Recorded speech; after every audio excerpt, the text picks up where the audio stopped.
I pledge allegiance to the flag of the United States of America and to the republic for which it stands, one nation, under God, indivisible, with liberty and justice for all.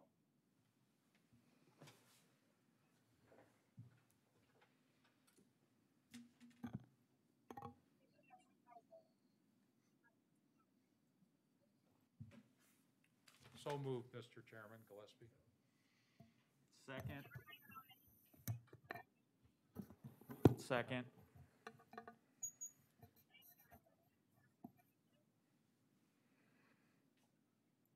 Yes. Commissioner Aaron's, Yes. Commissioner Gillespie, Yes. Commissioner Schmidt, Yes. Commissioner Landine.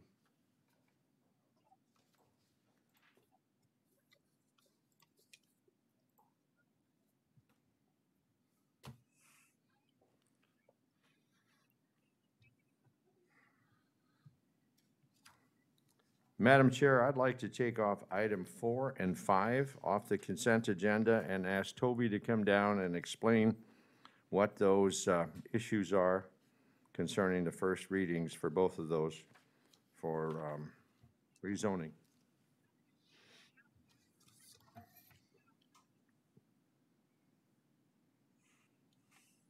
Also move, Madam Chair. Second.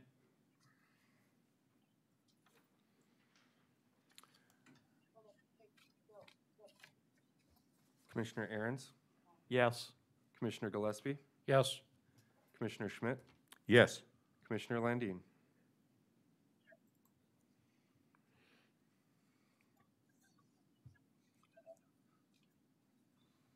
We're trying to get Toby down at the meeting right now. We're trying to contact Toby right now.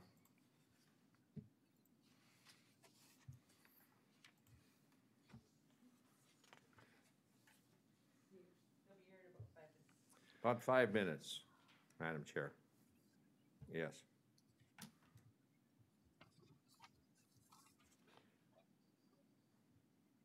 Can we do public comment?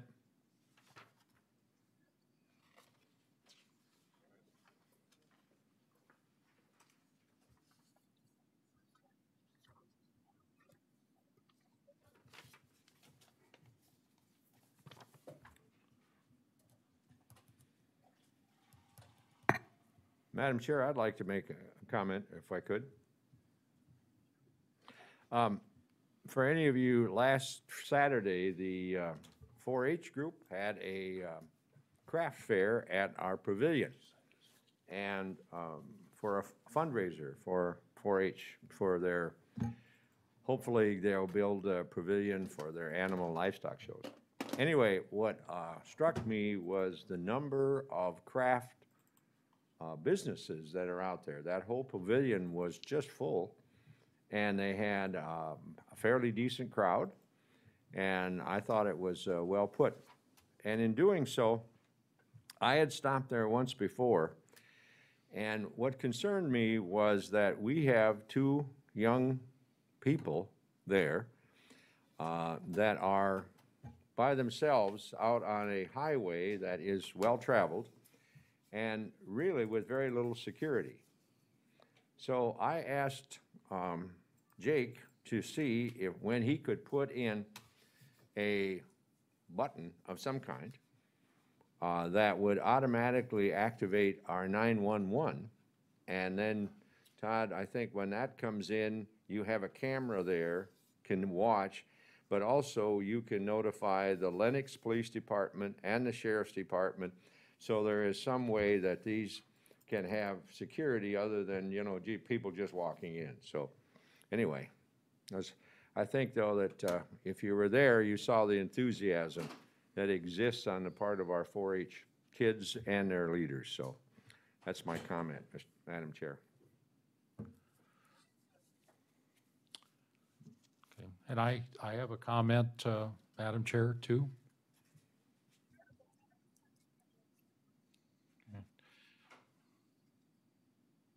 Okay, thank you. I realize that we are all set for the transfer station to close down the road. I had a constituent from District 2 reach out and wanted to know if we could reverse that. I told him that we'd pretty much set it in stone, however, it could be, but he wanted to have it remain open in '21. Anyway, I wanted to do a shout out for him on that, just so you guys can hear that, and that's all I had, so.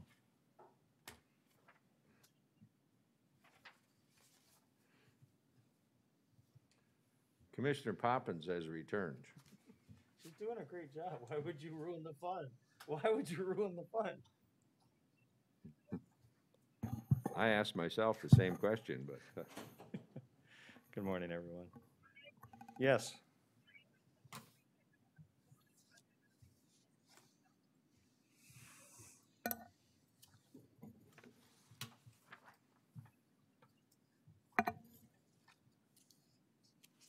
So forgive me, I've got Sherry trying to fix my little mouse.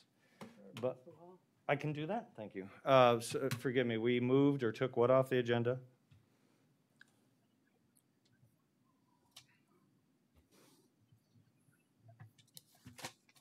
Okay. So you moved to open opportunity. Did you discuss bringing 4 and 5 on at a certain time then on the agenda? no, we just removed them for clarification. And Toby's going to come up and explain All what right, those, well, thank you what for they the are. clarification. I think Sean? perhaps the auditor had something for public comment. Oh, very good. Do you? Yeah. Well, Okay, I Pop. I can either do it now with the update of the COVID information or do it when I'm doing my stuff, whichever you'd like. Why don't you do it now?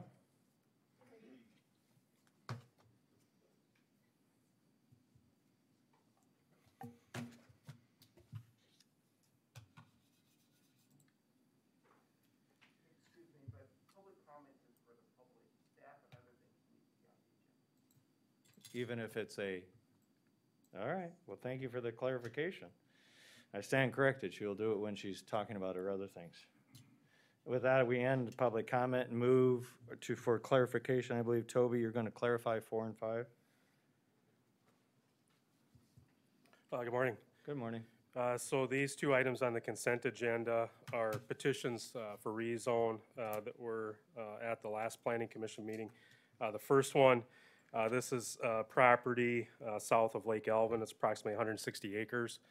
Petitioner is requesting to change the zoning from A1 agricultural to rural residential for a residential subdivision. And the planning commission did recommend approval of that application. The second application is a petition to rezone. It's approximately 4 acres. This is just north of the city of T, along the county highway there. Petitioner is requesting to change the zone from A1 agricultural to commercial to facilitate some outdoor storage, some campers, RVs, and those different types of things. Planning commission did recommend approval of that. So as part of the consent agenda, we're just requesting that you set the public hearing date for those upcoming. Toby, this 160 acres, is that entirely going to be rural residential? How many homes are they planning to put in there? I believe they got 72 lots is proposed currently. Is that around the lake itself, or is that, so these are all going to be supposedly lakefront property?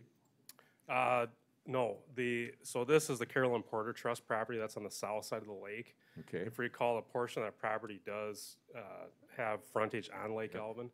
What the applicants are proposing is to preserve a strip along the north side of that abuts it, and they're gonna work with the Game Fish and Parks to facilitate some transfer of that property. So there won't be any direct lakefront property lots. have the neighbors expressed any concerns about this? No one spoke in favor or opposition at the public hearing. Okay. And the 4 acres that you said was commercial, and that's going to be storage? Yes. outdoor Just storage, RV, yeah, motorhome, like that kind of stuff. so many other places have Yep. for storage, okay. All right. Does that And answer the clarification necessity? And Given again, that- no concern from the neighbors? Nope, and that's within the city's growth area. They don't have any concerns either, so. Okay, all right, thank you. Yep. Very good. Given they were taken off consent agenda, we'll need to move to approve those. I will so move back to the consent agenda and make a motion to approve them for their assigned first reading dates. Second. Motion and second. Any other questions? Sean, please call the roll. Commissioner Aaron's, Yes. Commissioner Gillespie, Yes. Commissioner Landine, Commissioner Schmidt, Yes. Commissioner Poppins. Yes.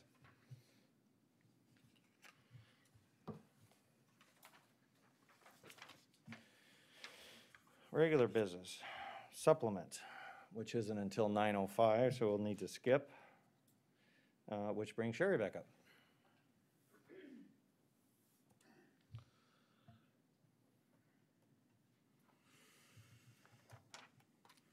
So we have two requests for minor boundary changes. One's from the Lennox School District and T School District. One's from Canton School and Harrisburg School.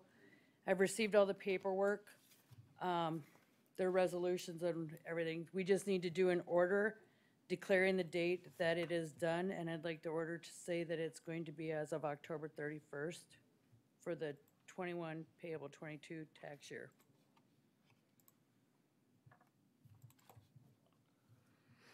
And I just need motions on those individually to get that done. Mr. Chairman, so moved on that. Gillespie? Second? Motion and second for, are you doing both or one at a time? One at a time. Number, the minor boundary with Lennox and T. For the record, I will not be voting on this. Sean, please call the roll. Commissioner Aaron's, Yes. Commissioner Gillespie, Yes. Commissioner Landine, Commissioner Schmidt. Yes. Motion passes. On to B, Canton and Harrisburg. And that's the same thing, we're just, alls we're doing is recording the date of it to be effective. The date of effective is October 31st with the 21 payable 22 tax year. So moved, Mr. Chairman, on the boundary change for Canton and Harrisburg. Is there a second? Second. Motion and seconded. Sean? Commissioner Aaron's, Yes. Commissioner Gillespie, Yes. Commissioner Landine, Commissioner Schmidt, Yes. Commissioner Poppins. Yes. Okay, then I do need to do contingency transfers for the election, 101-4120-411 in the amount of $22,438. And also a contingency transfer for economic assistance for $1. You've heard the request. Is there a motion to that effect? Thank you. Is there a second? Second, Gillespie? Motion and second. Any comment, questions, concerns? Sean, please call the roll. Commissioner Aaron's, Yes. Commissioner Gillespie, Yes. Commissioner Landine, Commissioner Schmidt, Yes. Commissioner Poppins. Yes. Okay, then I have changes to the 2021 budget. It's pretty much just math errors going down or incorrect items. The first one would be there was an error in the appropriations for the registered deeds M&P fund. It was listed as 38,115. It should have been 38,207 on the top part of the spreadsheet. The cash applied was not listed under the roll fire, making the calculation unable to balance. Cash applied was listed under domestic abuse, so the calculation did not work. These changes to the budget are only calculation errors. They don't change the revenues or expenditures, and I have put a copy of the spreadsheet in your share file. Move for approval upon the recommendation of our auditor for the Is there a second? changes. Second. Thank you. Any other questions? Sean, please call the roll. Commissioner Aaron's, Yes. Commissioner Gillespie, Yes. Commissioner Landine, Commissioner Schmidt, Yes. Commissioner Poppins. Yes. Okay, then for the next meeting, I will have an update on the COVID funding. Thank you.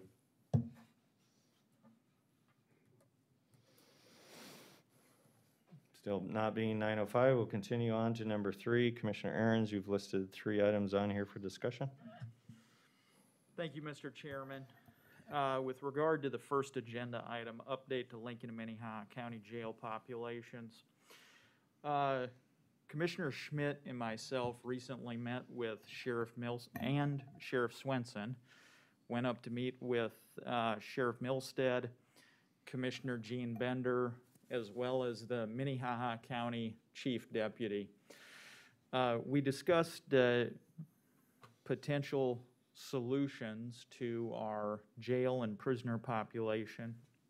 I want to thank Commissioner Schmidt for setting that meeting up with Sheriff Milstead, and then Sheriff Swenson attended as well. So as a result of our meeting, we discussed potential different solutions. And before I get into those solutions, what I want to talk about is what one of the requests was from Sheriff Milstead. So one of the things that we discussed is how much runway, how much space does Minnehaha County have to house Lincoln County prisoners, as well as how long will Minnehaha County have that space. And so in order to make that determination, Sheriff Milstead asked that we dust off both the Lincoln County and Minnehaha County prisoner population studies that were done by Bill Garnos. And there was, at least on the Lincoln County side, there was unanimous consent from myself, Commissioner Schmidt, and the sheriff that we get that done, since we're the requesting party. So what we agreed to do and bring forward to this commission for approval was to have Bill Garnos do an additional study regarding Minnehaha County's jail population. So as it stands right now, Minnehaha County currently takes all of Lincoln County's prisoners. On that specific day that we did the meeting, I think there were 55 or 56 in custody. Our current agreement, contractual agreement that we have with Minnehaha County is to only take care of 45. But what the public should know, and the rest of this commission, is that Minnehaha County, in the interest of being a good neighbor, has agreed to take all of our prisoners. So we don't have to transport them to other counties and other states. And there was round agreement in the room as well that that is not a preferable solution. So essentially, and Commissioner Schmidt, of course, can add whatever comments he wants after this, but Minnehaha, and these are just preliminary discussions, just so the public knows, these are preliminary discussions, but we do have a unique opportunity here where Minnehaha County will take all of our prisoners for as long as they can. And we need to have further discussions with Minnehaha County to reduce that down to an actual written codified agreement. But it is definitely positive movement in terms of what they can do for Lincoln County for the foreseeable future. I don't want to get into too many of the details regarding the contract just because it's a contractual negotiation. But the broad outlines of the agreement are Minnehaha County will take all of our people as long as they can. And so, but before we can talk turkey and get down to business with regard to what the actual contract will say, Minnehaha County wanted the jail population study to determine how long they can do that for. So there seemed to be agreement that they could do this for several more years, but we need to do the jail study to make that, to formalize that process. So it was an extremely good meeting. There was good discussions, good talk, and it sounds like we've got a possible solution here.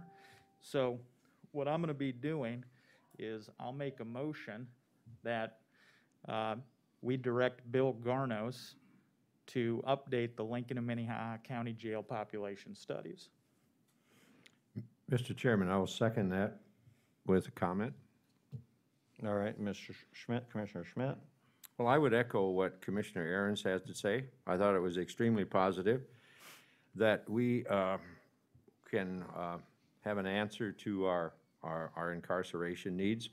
One of the things that we learned also was that, we talked about their charges that they have, which probably really reflect their actual charges. But some of the things that we are not charged for are the bookings when we have prisoners that come in and they do that themselves without any charge to us.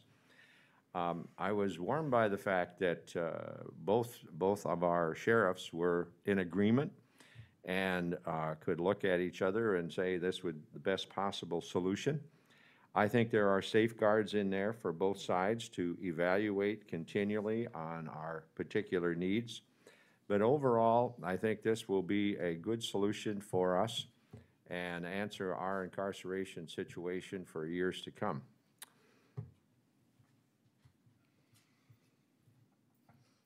Any other commissioners have a comment?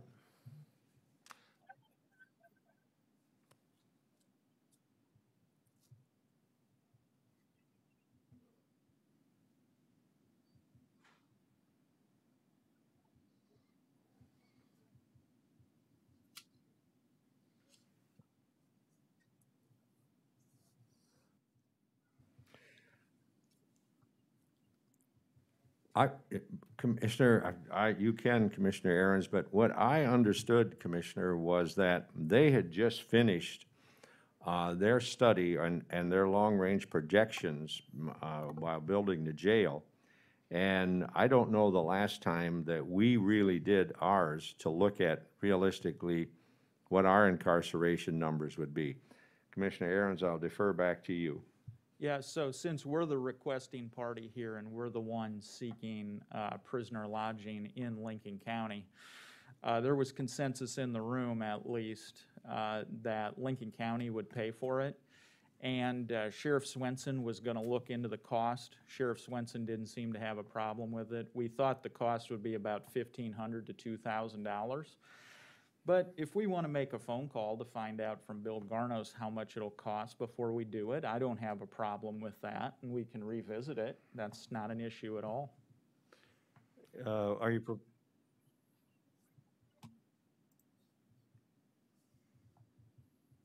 is there a time, excuse me, Commissioner Ernst, Commissioner Schmidt, is there a necessity that it take place today, or could we just table this until our next meeting and maybe have that information? Absolutely, we can table it, no problem. And I'd look for a motion to table. so move, Mr. Chairman. Second. Motion is seconded. Oh, I already have it. Commissioner Landine. All right, he relinquishes to Commissioner Landine. Any questions on tabling? Commissioner Gillespie? I'll just make a comment. It's not on the tabling. I just want to thank Commissioner Schmidt, Commissioner Aaron's, Commissioner Bender, Sheriff Swenson, and Sheriff Milstead for, and the other jail person that was there, I think, you mentioned him, for moving forward with a meeting and moving in a positive direction. And I just want to thank you, both of you, for taking your time to do that. So that's it. Thank you. Thank you, Commissioner. Very good. A motion is now to table. Is there any other questions on tabling? Sean, please call the roll. Question, were those, So- the previous motions were retracted, the motion and second? No, we're gonna, no, they'd have to retract, yes. Would you No. retract your previous motion? Yes. Commissioner Schmidt? Yes, yours? All right. retract the Thank you, second. Sean, for that clarification. Commissioner Aaron's, Yes. Commissioner Gillespie, Yes. Commissioner Landine, Commissioner Schmidt, Yes. Commissioner Poppins. Yes. Very good. Your next item, still not being 9:05, we could talk about the Veteran Memorial. Yeah, absolutely. Thank you, Mr. Chairman. So Commissioner Schmidt and myself have discussed the Veterans Memorial at length, and we want to get moving on this project in order to honor our veterans and show Lincoln County's support for their sacrifices and service. And we have originally had some discussions about moving the Veterans Memorial from the north side of the courthouse to another location, presumably to somewhere in the front, which is the south side of the courthouse.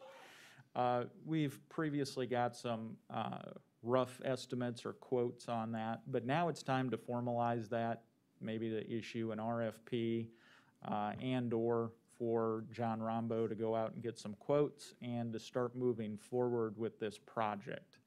And so I think that's the right way to go.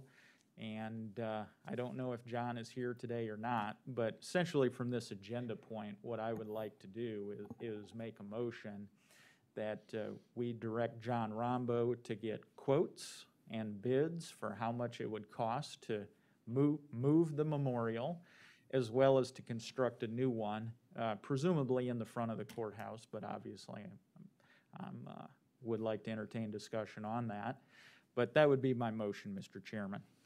If I may, just for clarification, you indicated to move and construct a new one. Is there an additional memorial? Well, I'm assuming anytime you move something, you have to construct the area around it in order to facilitate the move and put it.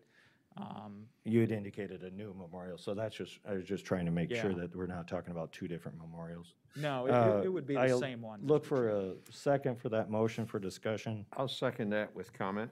Thank you. I'll yield the mic to you, Commissioner Schmidt.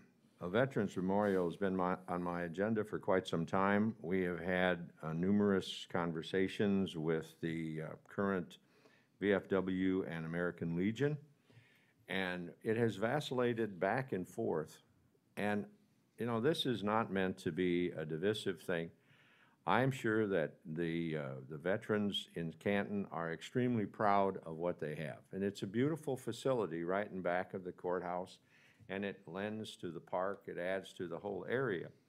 So there's been talk on that. Now, if and when, I respect theirs to keep theirs. I had a very long talk with our Veteran Service Officer, Susan Ions. And she has some very novel ideas that I would like to have John Rambo. I've talked with John. I think Commissioner Aaron's has talked with John as well.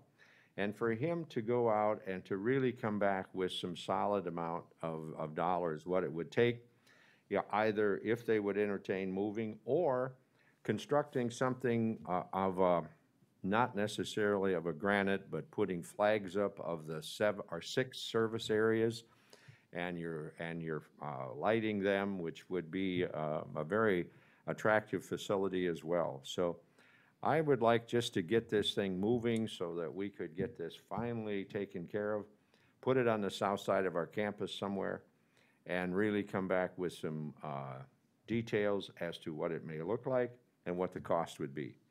And with that, Mr. Chairman, I'd call the question. Oh, excuse me, I do have Okay. a few questions. Okay, you do. Good. Yeah, I know you've worked on this for a very long time. So technically, who has authority on that? It doesn't sit on our property for us to just decide to move it without, I guess, finding out who has the authority to authorize to do that. Have you looked into that yet? Well, it belongs to the VFW and the American Legion. They are the ones that put that there, and they're the ones that take care of it, and they're the ones that we have been in negotiations with to talk about the potential of moving it. And, you know, it gets complicated when you want to move these things because you got the pillars out there. Do the bricks stay? Oh, there's all kinds of things there. But those are the entities that are the owner and caretakers of that. And I think it's on Canton's property because that's part of the park, is it not? That's, yeah. So, Just that, I'm familiar with the fact that you've isn't worked on that this. true, John?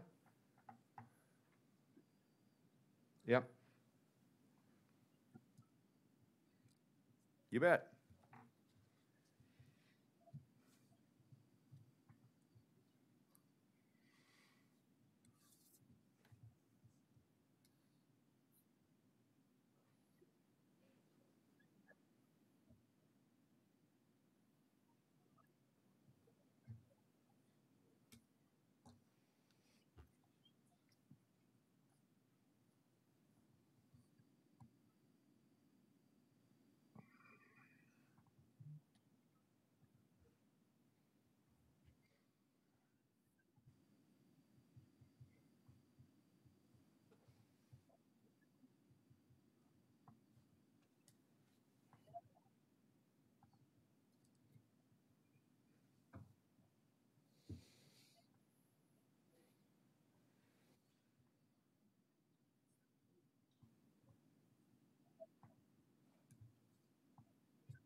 Yeah, John, I agree with you. What this motion, first of all, my understanding is consistent with your understanding to the following extent, that they have not yet given us the green light to move anything per se, but what we're doing here is creating the opportunity for them to say yes. We're going to look at putting this memorial, whatever that will look like, in the front of the courthouse. And my understanding is, my hope and belief is that with the county moving forward with our own plans and getting our bid and having the drawings and the concept drawn up, is that it will be a very attractive offer to the VFW and American Legion to join with us. What this motion does today is it doesn't move any granite.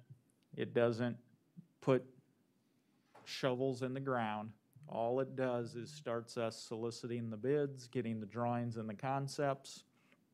And then once we have all that, we will go to our partner stakeholder organizations like the American Legion, the VFW, et cetera, and ask them to join with us. They don't have to. That's fine. We respect their autonomy. But this certainly is us extending an olive branch and offering them the opportunity to join with us. And, you know, we welcome those conversations renewed.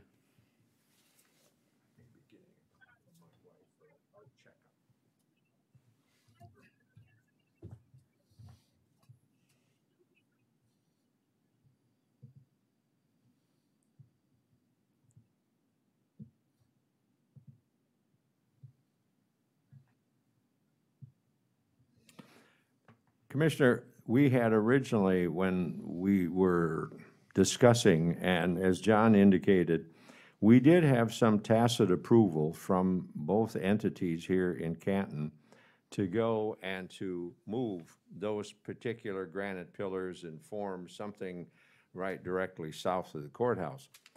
But as anything happens, people's minds, you know, changes, or the group has a different opinion.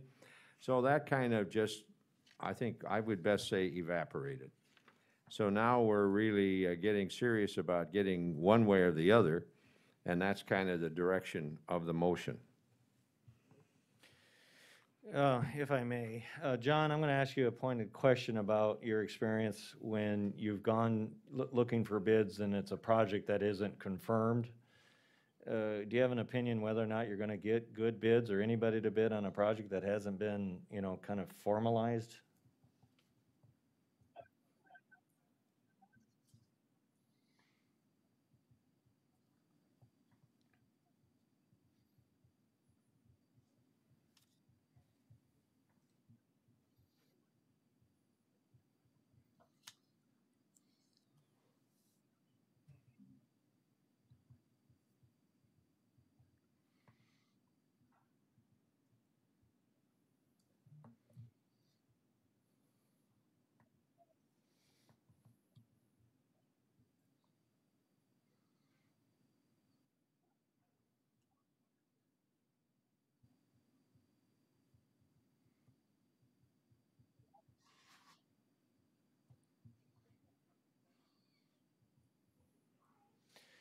That's what I was afraid of, you know, trying to get somebody to bid without all the documentation. What Commissioner Schmidt and Commissioner Aaron's, what I'd like you to, both of you to do is offer to continue to work on this and formulate a agreed upon plan, either with or without the VFW memorial being moved.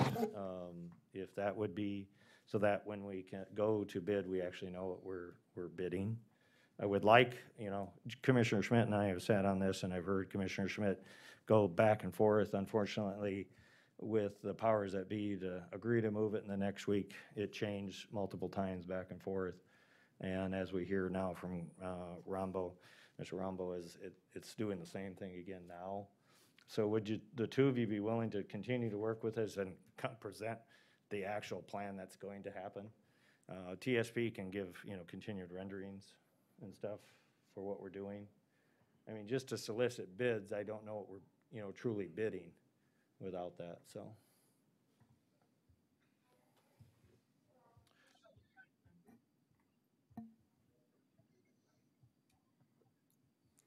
Well, let's do this, because we're not gonna let the, we certainly want to work with the American Legion and the VFW, but this has gone on long enough.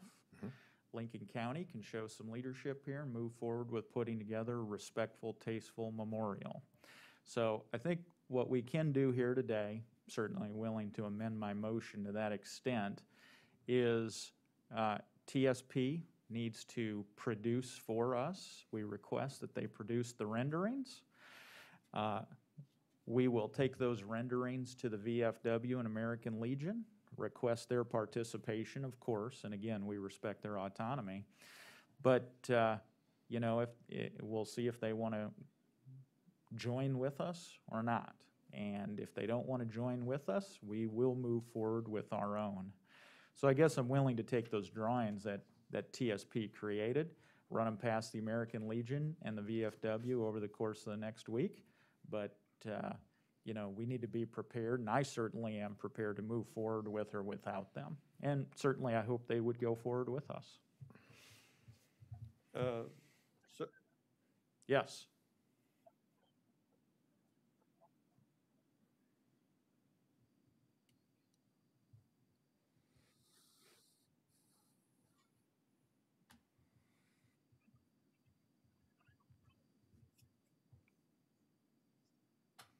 Sure.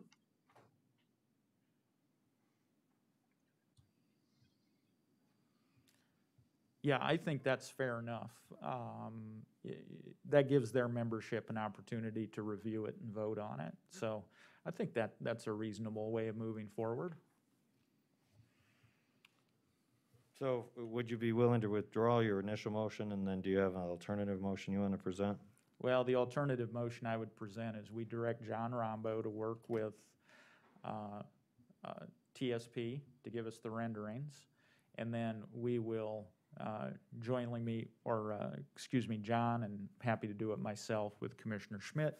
We'll show those drawings to the VFW and the American Legion and get a yay or a nay, and then after we hear back from their memberships, we can we'll know how to move forward on our front. I'll second that. Is there any other clarification at this point for the new motion? I just got a couple comments, Mr. Chairman. Sure. I kind of, I'm one of the people sitting on the account over at Farmer State Bank. There's 4 of us, and there's just under $2,000 in there that people have donated for this cause. And just to give some people some ideas, to move the monuments, this is an old bid, of course, was about around $4,700, and then the bricks would be in addition to that. And then, of course, you've got concrete, flagpoles, et cetera, et cetera. So just to give everybody an idea of what it, run. And there is a local person that wants to bid on this when it does come to that point. So just wanted to give that information out. Further comment, Commissioner, if, just so the public understands, that money was given to remove and relocate. And if we do not do that, then I hope we have a record so that we can return those funds back to those individuals. Because if we were to go out and build our own facility, I don't think that they gave that money necessarily for us to move independently without the 2 VFW and American Legion. I would also hope that from TSP's standpoint that they could also look at something in addition to a pillar moving, the one in back to the front, but some alternative of a flag site. So I would hope they could include that. And could they do that, John? Why couldn't they have another alternative? Because it doesn't take rocket science to put up, in a round circle about 7 flags with a thing in the middle, which could be relatively inexpensive, but we should be able to evaluate both. With that, my last comment, Commissioner Min, you've had support from many boards and battled this back and forth. Hopefully this gets you to fruition and a long-term goal that you've had. With that, Sean, please call the roll. Commissioner Aaron's, Yes. Commissioner Gillespie, Yes. Commissioner Landine, Commissioner Schmidt, Yes. Commissioner Poppins. Yes. Being 9:10, and I'm 5 minutes behind on a 9:05 public hearing for budget supplement, we'll go to the budget supplement hearing. Good morning, Madam Auditor. Good morning. So we need to do supplements for 4 budgets. The first one, and we can either do these together, however. The first one is judicial budget. It needs a supplement of $200,000. It would supplement 101-4130-4221. The contract for the PDO was increased in December of 2019. The budget had already been finalized, so that is the reason for the supplement today. The juvenile budget needs to be supplemented by $250,000. It'd be 101-4214-4222. There's been an increased stays for juvenile offenders. We do have a CLRP, catastrophe legal expense relief program.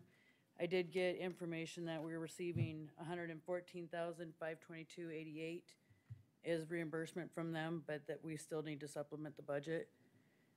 Will tax needs to be supplemented by $150,000. That would be 201-475-42990. This account is used to distribute the monies collected to the cities in the township. There was an increase of will tax started in January of 2020, so that's probably one of the factors as to why the fund is low. It can't be a negative balance at the end of the year, so I need to do that. Increased contributions and donations, 101-365, for the donation that we received from the CTCL grant for $14,438. Very good. Is there any questions for the auditor before I open it up to the public? Yeah, Madam Auditor, maybe just kind of educate me on this. With regard to the wheel tax needing to be supplemented, that's not additional monies that's going to come out of our existing budget. It's just we have to reflect in our budget that we took those monies in from the people paying the tax, and now they need to be distributed out to the respective entities, correct? Correct, right, Okay. because we're showing that $160,000 is what we were going to expense, but it's not. It's probably going to be at least probably another 100, well, probably close to 150,000 more. Because right now we're 57,000 over on that budget. Understood, thank you. Any other questions for the auditor? The juvenile increase was due to, is that because of increased incarceration or increased cost to defend the juveniles? Increased days of stay. Oh, okay, so we have more young men and women, unfortunately, in juvenile detention. We do. There was one in particular that was a pretty serious, it was first-degree murder case, Oh. so he had a long stay. Okay. All right. Very good. No further board questions. I'll open it up to the members that are present or on Zoom if we have anybody. Anybody in the audience that would like to speak concerning any of the budget supplements? Let the record show no one is approaching the podium, so I'm going to end the public hearing and ask for a motion to approve the budget supplements that have been requested. So moved, Mr. Chairman. Second? Thank you. We have a motion and a second. Any other questions? Sean, please call the roll. Commissioner Aaron's, Yes. Commissioner Gillespie, Yes. Commissioner Landine, Commissioner Schmidt, Yes. Commissioner Poppins. Yes. Thank you, everyone. Final, number C under 3 for you, Commissioner Aaron's. Yeah, thank you, Mr. Chairman. So I'll take a few minutes here to kind of set the table, if you will. So just so the public knows, this commission is looking at making courthouse improvements. That could mean a lot of things. Remodeling the old courthouse, adding on to the new courthouse, maybe doing nothing, who knows? But nonetheless, this commission is now starting to get serious, and we've expended some money to look at making courthouse improvements, additions, repairs. Some of that has been generated by our maintenance and facilities staff. Some of that has been generated by some comments from the judiciary and from judicial staff. And some of that, of course, comes from our own county employees who use the building day in, day out. You know, there's just some circumstances regarding building maintenance, and that's one of the jobs as a county commissioner is we have to take care of the stuff that we have.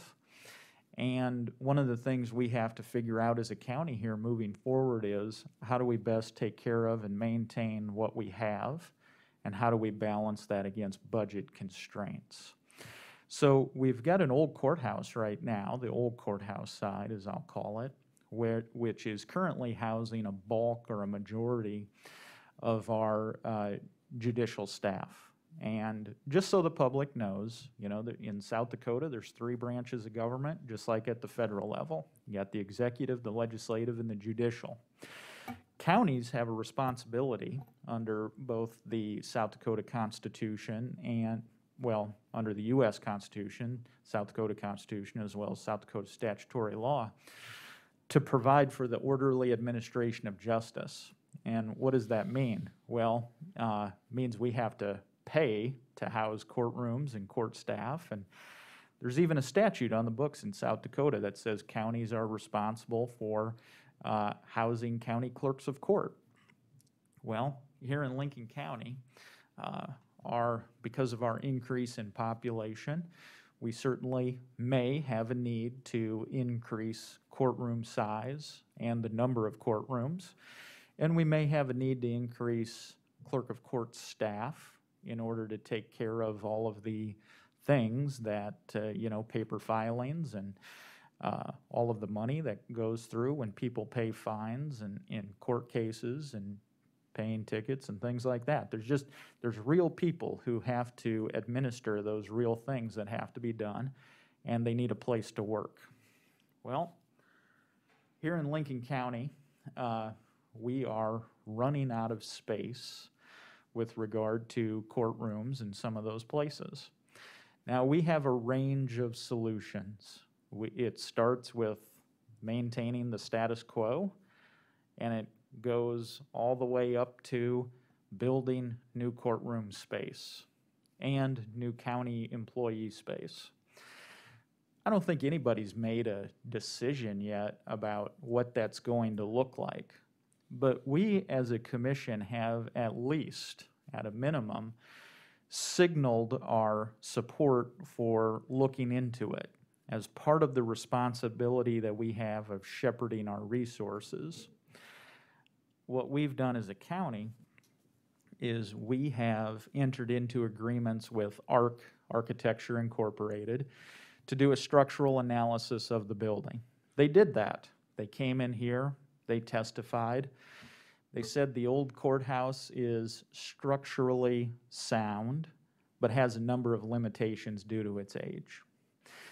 We had another group, I think, Geotech, came in and did some testing of the air quality, mold, trying to get a handle on the environmental concerns for the safety and staff of our employees as well as the judiciary. That report came back and said that while there is no mold concerns in any of the offices or space that people occupy, there was some concerns with what it looks like up in the attic. And just so folks know, after that report came out, myself, Commissioner Gillespie, John Rombo, we went up there. We toured the attic. It was my first time up there. I would equate it into being like, for those folks who grew up on a farm, it's like being in an old corn crib to a certain extent. You go up there in the rafters, and you're kind of walking on the beams between the different places that would hold the corn in a corn crib, and it's musty, dirty. Some very old insulation up there, very old construction. There were a few places in the timbers that hold the building together where there may have been some generalized wood rot, but nothing so significant, and these aren't my words, these are the words of Architectural Inc., that would affect the structural integrity of the building. And you go up there, I will tell you this, there was some bat guano on the floor. That definitely needs to be cleaned up. And we've had those discussions. And then there was a bat hanging off the wall in the clock tower. It was just, we were talking about bats, the three of us that day, and right there on the wall was the bat, you know?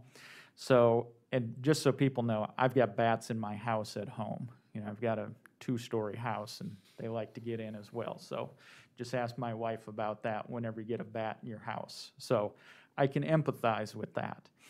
And we've had a bat in the courtroom before, and we've had some bat guano that showed up, I think literally showed up on one of the courtroom tables one time.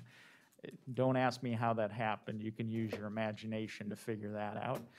There is some water seepage that has occurred in a couple areas around the old courtroom. We call that courtroom 3A here. And so those are unpleasant things that happen in an old building that need to be fixed. Those are suboptimal. It's not the best. It's not the end of the world. It's not going to affect the orderly administration of justice. I was just up in courtroom 3A for a motions hearing the other day with Judge Peckus, and it went just fine. But the issue we have to start discussing as a county again goes back to shepherding our resources, and we do need to start fixing these things up. I don't know what that's going to look like. I want to hear from architects. I want to hear from engineers. Right now, we have Architecture Inc. doing a study. I think it's called the Stakeholder Survey. And what that does is that's where Architecture Inc. goes around and they interview all the people that use our courthouse. You know, they interview staff. They interview the employees. They interview the judges. They interview the clerk of court staff. All the kinds of, that they gather the kinds of data that we want to see before we make any kind of determination about the way forward.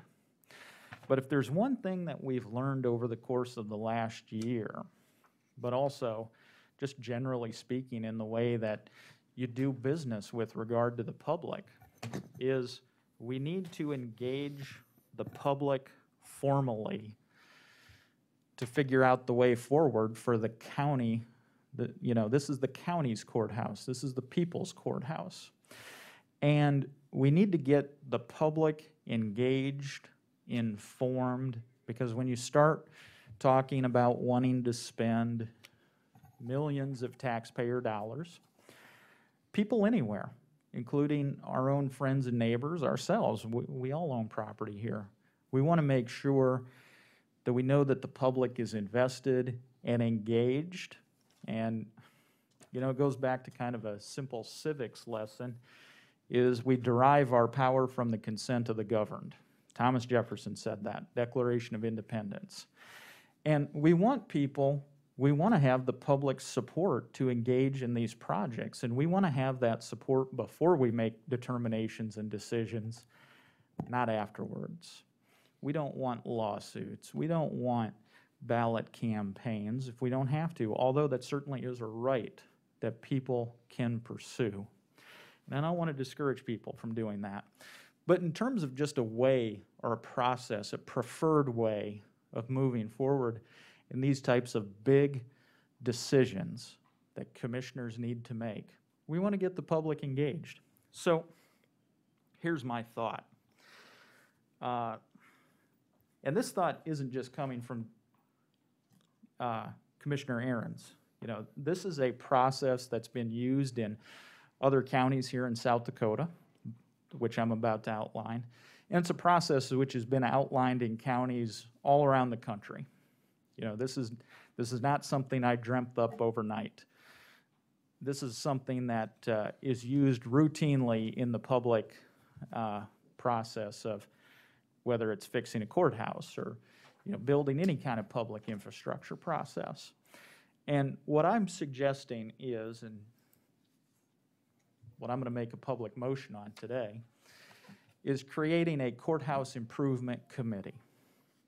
And here is my thoughts on this in terms of my motion.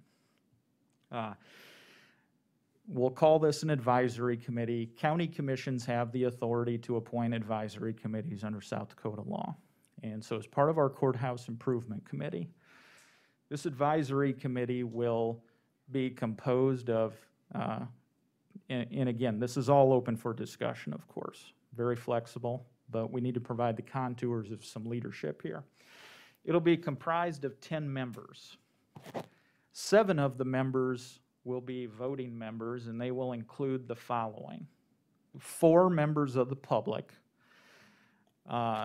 either appointed, nominated by commissioners, or, I should say, and/or, we want to invite members of the public through applications to the auditor's office, is we want members of the public to self-nominate themselves to participate on this committee. So, we'll provide the public 3 weeks or a month or whatever to nominate themselves, or maybe nominate others, to participate and be members of the process. And then as a commission, we'll sort through those applications, and if people want to come here and advocate for themselves to be on the committee, we'll hear them out and we'll make a determination at such time. But that's with regard to the 4 members of the public. Then we should have 2 county commissioners to be appointed by the commissioners.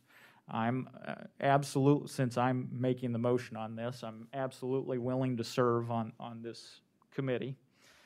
I'd like to see the county sheriff as an ex officio member.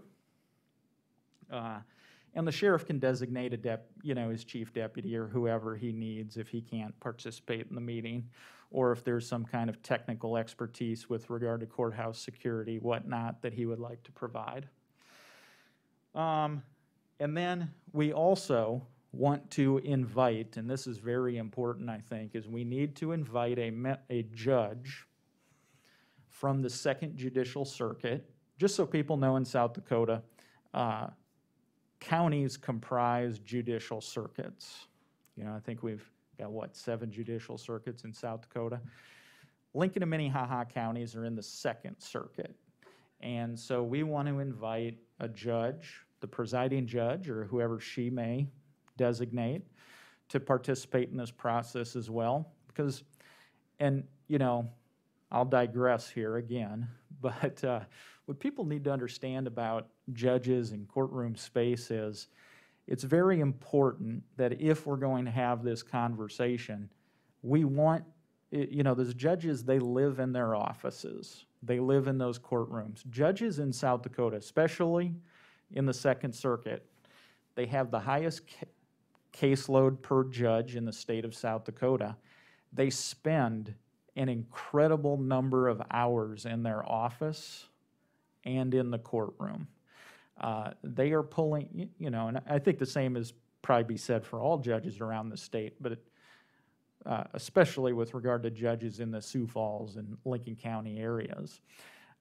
So we want to make sure that these judges have a say and have a voice in what their potential courtroom and their office space and courthouse security and those things look like.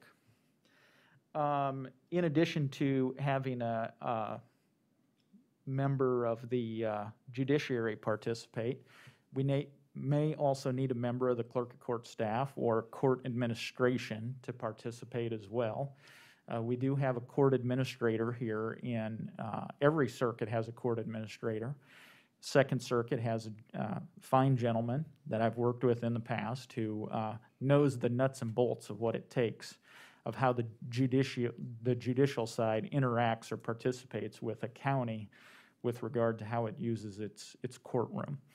And there may be other technical staff who a presiding judge may want to have sit in for her from time to time as well. And then also, I think it's important that we also have liaison members from the Canton City Council. You know, I don't think that there is any, well, maybe some commissioner may want to build the courthouse somewhere other than Canton, but I haven't heard those discussions, so I'm going to assume that,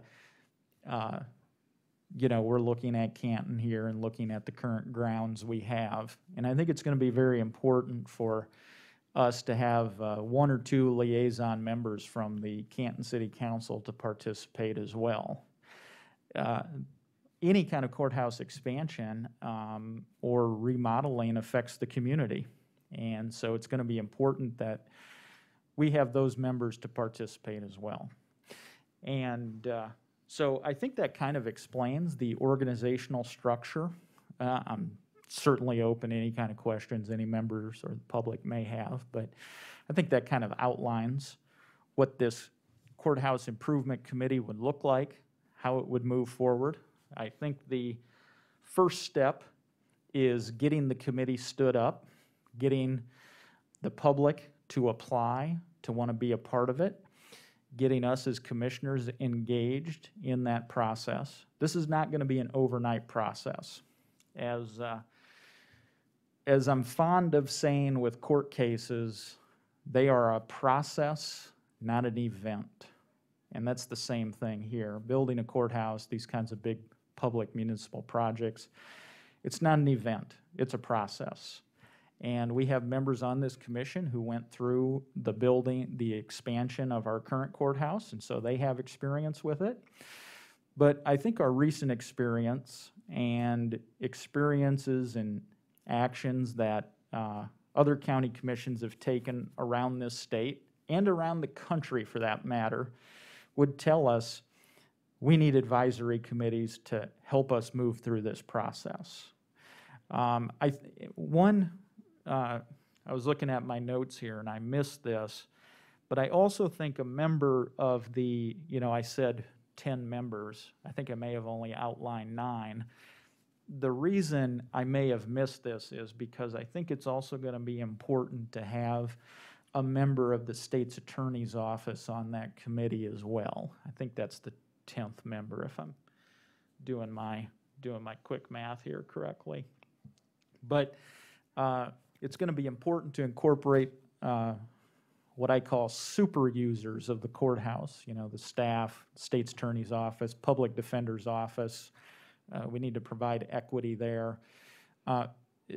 There may be members of the Bar Association who want to participate as well, and or other courthouse staff. John Rombo obviously should be a member of that. So those are all the kinds of people we want to pull together for this. I see this committee meet, so that's kind of the organizational structure. And then in terms of what this committee will actually do, what I see them doing is meeting on regular occasions, having the ARC Inc. or whoever the vendor is meeting with them. I see them taking some testimony from the public. You know, for example, there may be members of the public who say,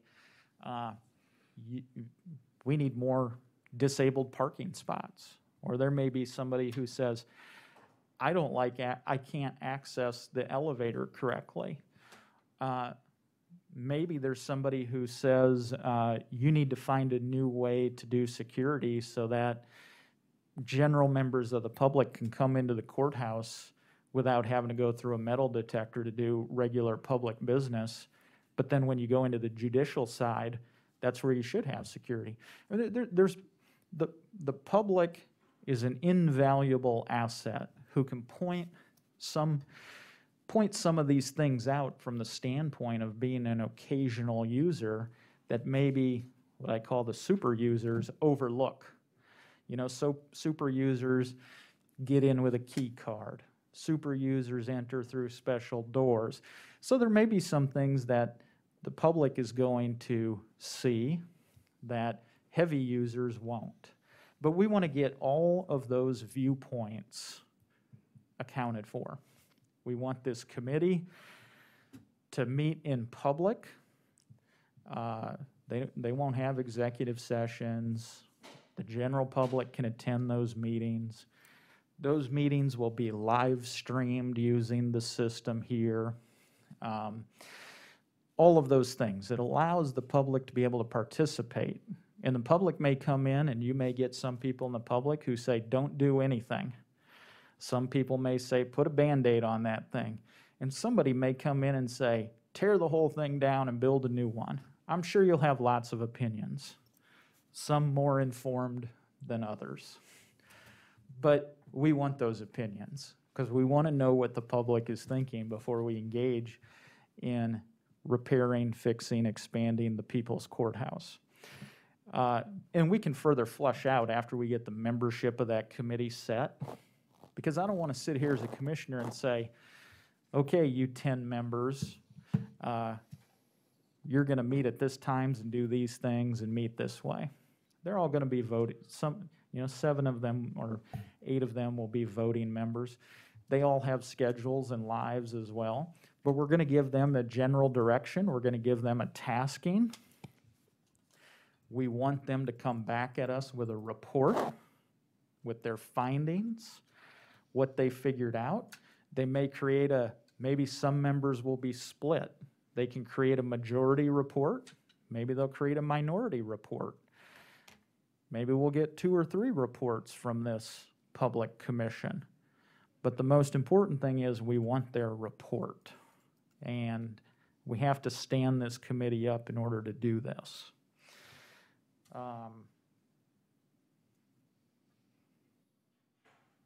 So that is the motion I'll make. Hopefully I can get a second for discussion. We can start to flush this out. Those are the broad contours of my thoughts, and welcome the input of the public, but for the purposes of my motion, the other commissioners, so hopefully we get moving forward on this. Thank you. All right, we have a motion and a second, and we've had considerable of Mr. first Chairman, thought. Yes, go ahead, Commissioner Schmidt. I'm going to volunteer to be the second commissioner on that, whether that gets done or not, because I probably have more history with this courthouse than a lot of people in this room.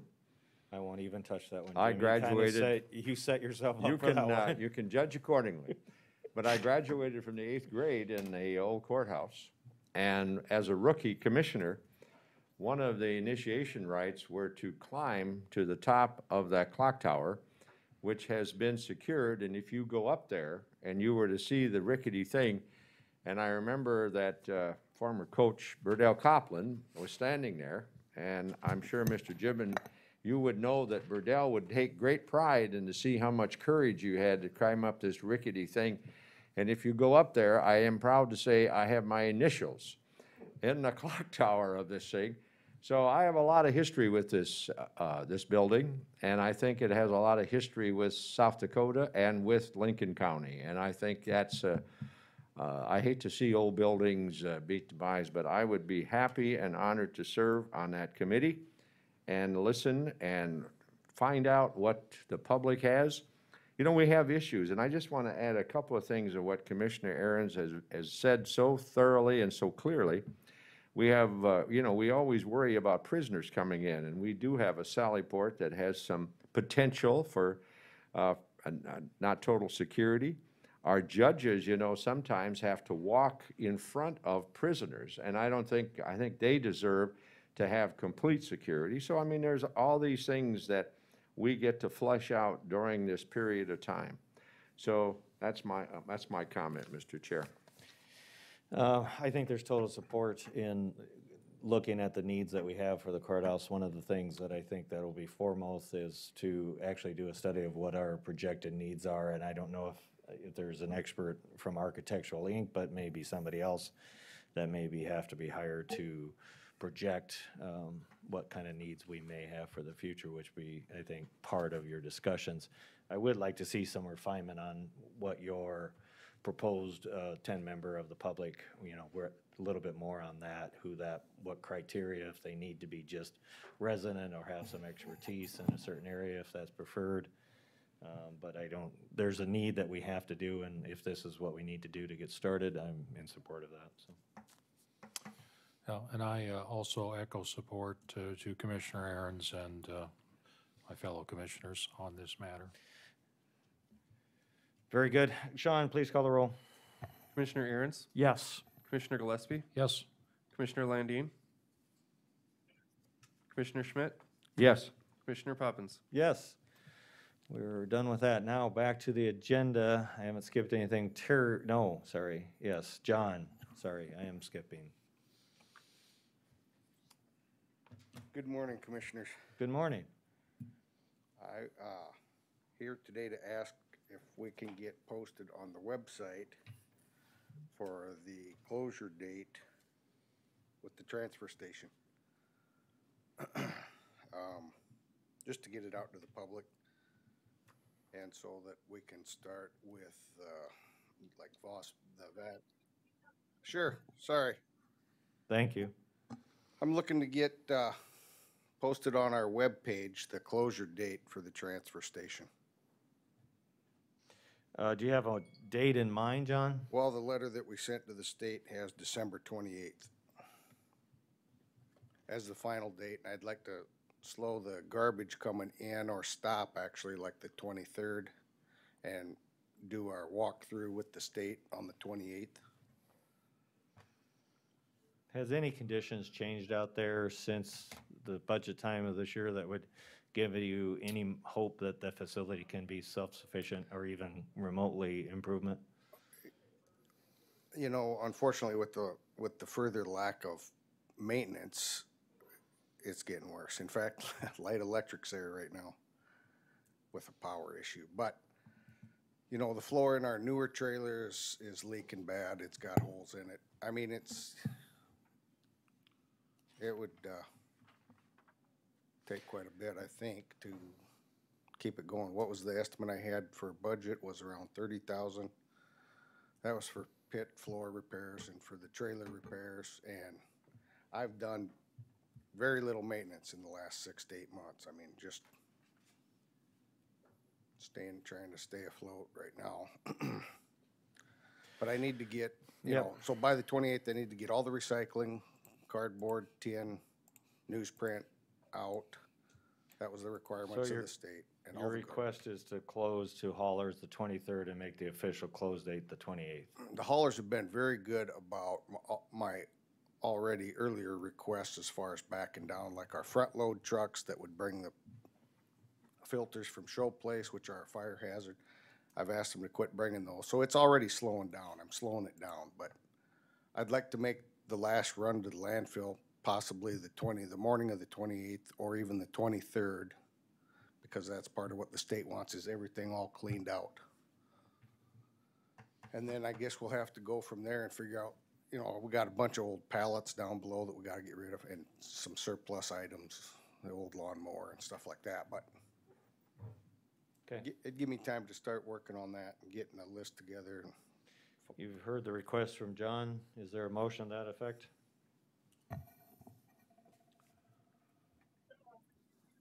There's a motion. Is there a second? Second. Thank you. Thank you. Any questions, comments, concerns? I spoke earlier on this, of course, from one of my constituents, but it's kind of sad to see it go, but we are in the 11th hour, John, on the repairs and things like that. And it's served, well, what, Jim, 40 years over there, I believe? Yep. So, is that July right, 1st, John? July 1st, 1980. 1980, was so opening day. over 40 years old. And we've patched and repatched and patched some more, so, but anyway, that's all I have, so. Sean, please call the roll. Commissioner Aaron's, Yes. Commissioner Gillespie, Yes, Commissioner Landine, Commissioner Schmidt, Yes. Yes. Commissioner Poppins. Yes. Thank you, John. Thank you. Mr. Chairman? Yes. Sorry to have to move. I have my wife has a heart situation and it is reoccurring, so I beg my absence. Very good. Best of luck. Good morning, Terry. Yes.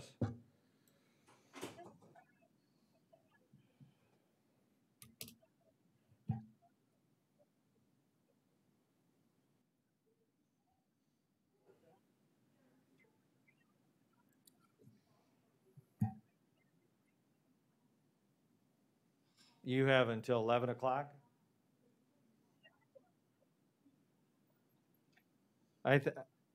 I'll watch that. Right now, we're at 9:45. I think we'll be fine, but I'll watch that to make sure. All right, Terry? Thank you. Morning, Commissioners. I'm here to present 2020 here this year. We had bridge inspections were done. In your sheriff file, you should have the 2020 load summary for the inspection reports. I just want to touch on these briefly with you. Like I said, you'll have these in your sheriff file, but anything that's green, these are structures that have gone up in weight restriction or less in weight restriction or to legal. The center column is what it was, and the far right column is the 2020, after 2020's inspection. Just FYI, these two green ones right here, these are the structures on 105 over there. I do want to bring to your attention the one right below that, 020, 0201. That structure, we're having some issues with that, and we're going to need to do a hopefully a preservation on that here. It could be upwards $600,000. So we found out this year that there's some issues with that one. Here's a yellow one. The one in yellow, again, these went down in a rating, so they went from 21 ton to 12 ton. That one is on a township road. Several of these other green ones, these are from 2018, 2019 bridge replacement projects. This yellow one right here, 080, 107. This is the bridge north of Worthing that has a lane closure. It was scheduled to go to bid early next month, but I think that's been pushed off till February now, so hopefully that's still construction next year. Again, the rest of the list, we have a couple yellow ones. The second one down, that 120, 158, that's County Road 125. That's another one we're starting to see some issues on that one. And again, these ones that we're having issues with, they are on the 5-year plan. These were part of the 5-year plan that I did back in September with you. 148,050, that's Lake Alvin Bridge. Again, we're hoping to do a grant on that one, hopefully building in 23. And then we have a couple more here. These were replacement projects. The one right there, 180,069, listed as 5 ton. That is on, we'll be talking about that one here in a few minutes. That one is our 21 project to replace. We'll be going into an agreement with Dayton Township on that one. Just the last one I want to bring to your attention, 244, 255. Currently that is legal loads. That's the Hudson Bridge. We've been having issues with the abutments on that thing ever since the thing was built. There's a settlement on the outsides of that structure, especially it's really bad on the west side. There's some other issues coming up with that. Again, this structure is on the 5 years, so if we need to do a preservation or something on this, we'll be able to. Terry, is that the one going into Iowa then? Yes, it is. And that was done in 08, 06? I think it was 8. I think that is correct. Okay, yeah. All right, any questions on any of those? Thank you, Terry. Any questions? Nope. All right, next item I have. I need the approval for the chair to sign a work order. This is for bridge removal grant. This is for structure 200-125, which is Helder's Bridge over here.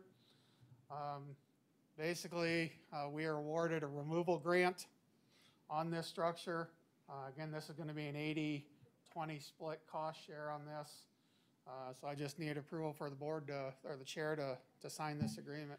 You've heard the request. Is there a motion? Mr. Chairman, so, Okay, I got a will you Oh. second, Commissioner yeah, Gillespie? I'll second, yep. Thank you. Any questions? Sean, please call the roll. Commissioner Aaron's, Yes. Commissioner Gillespie, Yes, Commissioner Landine, Commissioner Poppins. Yes. All right, next item I have, here back, I don't know, probably a month or so ago, 2 months ago, I had surplus a couple pieces of equipment. So now I'm coming to you and I'm asking you, what's your preferred method of disposal? Do you want to do sealed bids on these items, these 3 items listed here? Or do you want to wait to hold them to bring them to an auction? What is your preferred method? in the past, Terry, There was one, well, Sioux Falls is still having theirs. I think it was all online this year because of COVID. So I'm not really sure pricing, how stuff was price-wise. Typically, the dump trucks, we have 2 of them there, 2 Sterling trucks. Typically, in the past, we've gotten between $5,000 and $8,000, $9,000 for them a piece. And that was, I believe those were sealed bids. And I think a couple of them we had auction. This is going back years, you know, but.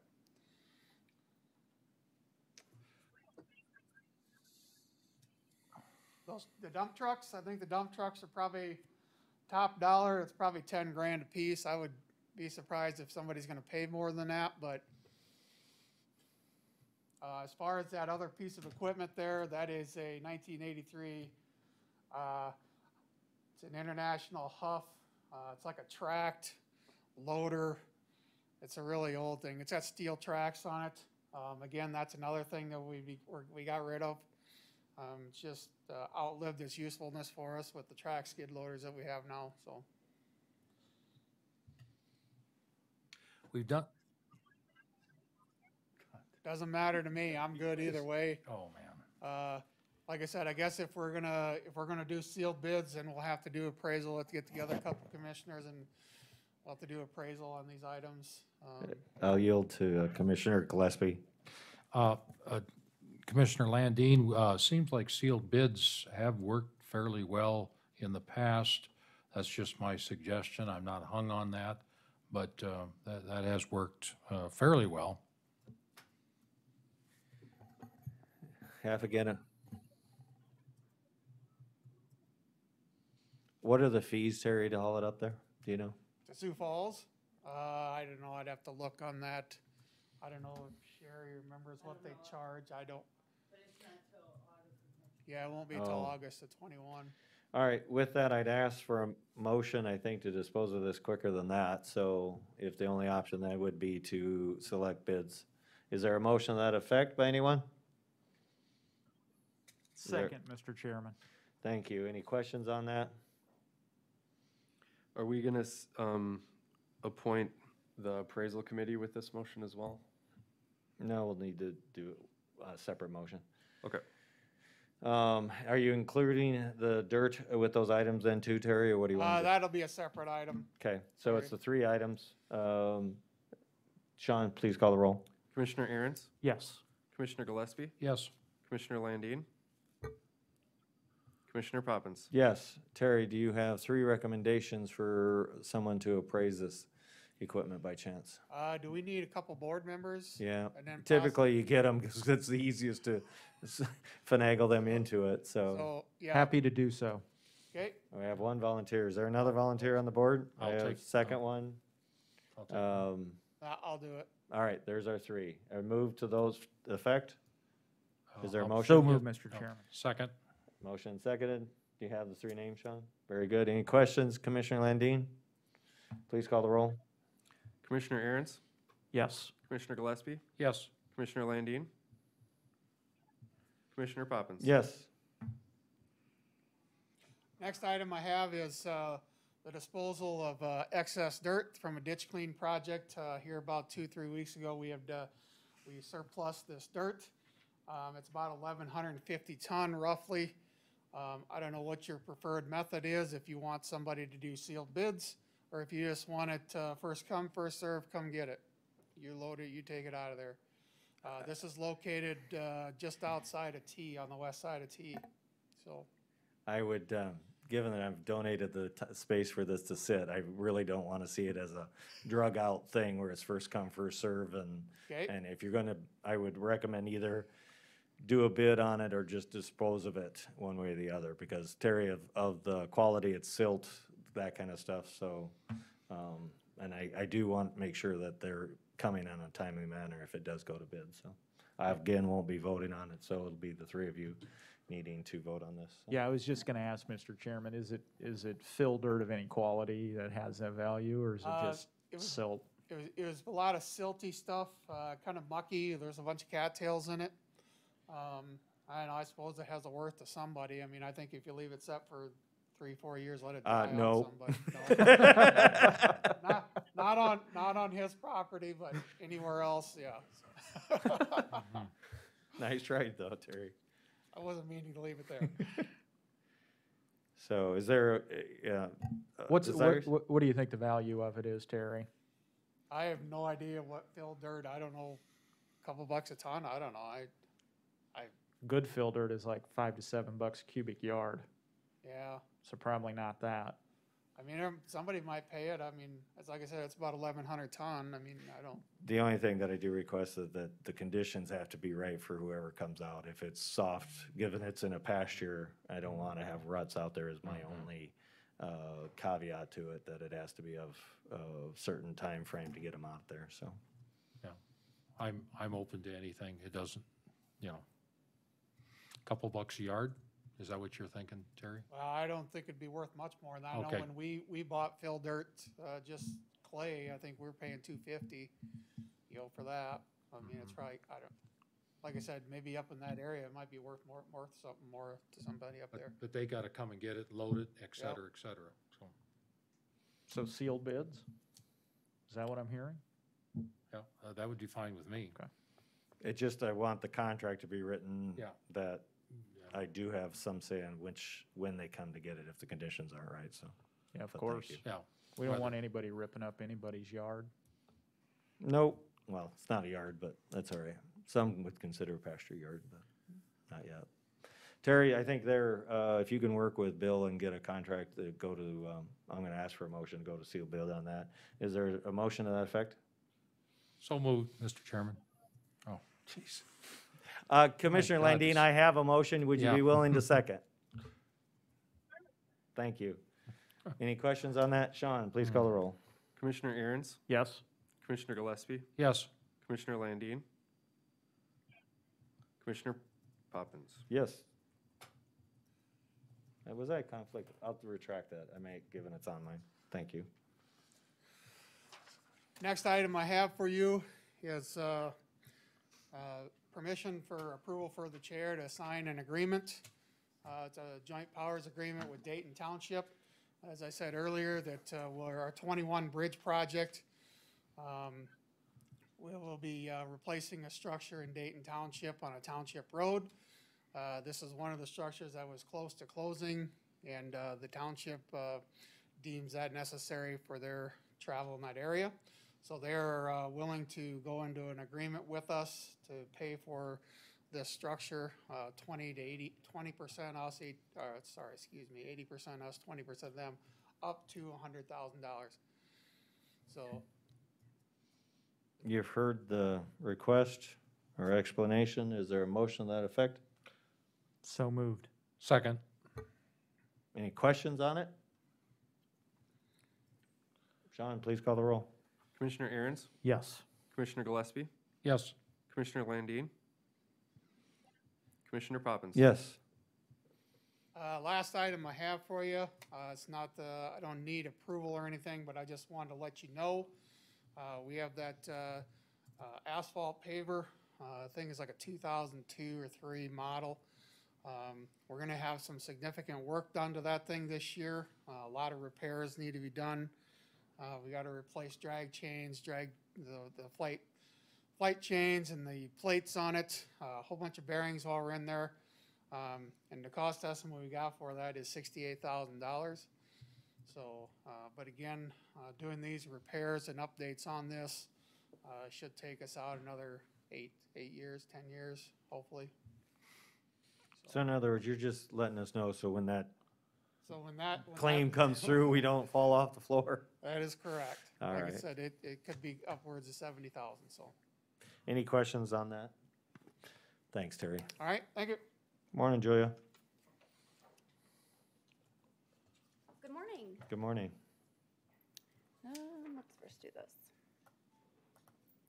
The first item is to update the 911 dispatcher pre-employment hiring policy. It just states that we will to follow the state requirements for pre-employment guidelines is all. So it's just a clarification. Yep.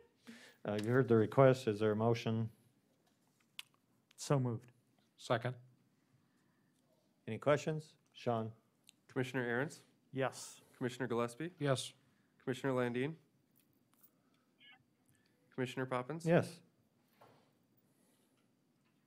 Okay, next we have a sick leave assistance program application 2005. I sent a personal email to all of you because it contains personal medical information for an employee of ours. Any questions on the application? General questions, that is? If you have Anybody? specific questions, we can go to exec. Hearing none, continue. You ready? Approve or decline? No, you ready for, is there any other thing that you'll like to add or we'll look to, do you need a motion on that? We do, yes. Oh, So moved, Mr. Chairman. we have a motion. Is there a second? Any other questions on it? Sean, please call the roll. Commissioner Aaron's, Yes. Commissioner Gillespie, Yes. Commissioner Landine, Commissioner Poppins. Yes. And just to be clear, the request was for 80 to 90 hours. You're all comfortable with that? Okay. Okay, last item. Would be to formally set the 2021 elected officials' compensation for next year. Okay. We've had several different conversations regarding this over the budget process, wondering how you'd like to move forward so we can prepare that information for next year. Very good. Any questions, thoughts, board members? I'll Go ahead. start this. I'm really okay on the auditor and the treasurer, those new positions for that amounts. I think they're in reason on item 2 anyway. Mark it over a 2-year period. I guess I don't have any problem with that. On the as far as the sheriff goes, I see they're under market, and then the state's attorney is over, and then the register of deeds is over. So I just feel the auditor and treasurer at 65,000 is a little bit on the cheapest side. So that's my comments are. Is your suggestion that we move them to market? Is that what I'm hearing then? Yes, and I guess I was clarification on 1 and 2. I guess I was thinking 2 is what I was kind of thinking of. There's an item 1, and then there's a 2, so. So if I'm understanding you correctly, you'd like to bring the auditor and treasurer to market over a 2-year time frame, correct? Yeah, it says their auditor approximately 72,475, and Okay. then treasurer at 71,5. Okay.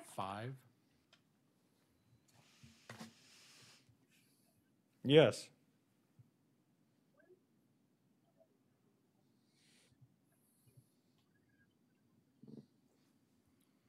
Right now is budgeted, it's 1% for cost of living, and then with good performance, they get 2.5%, so it's a total of 3.5%. Did you hear that? Yep.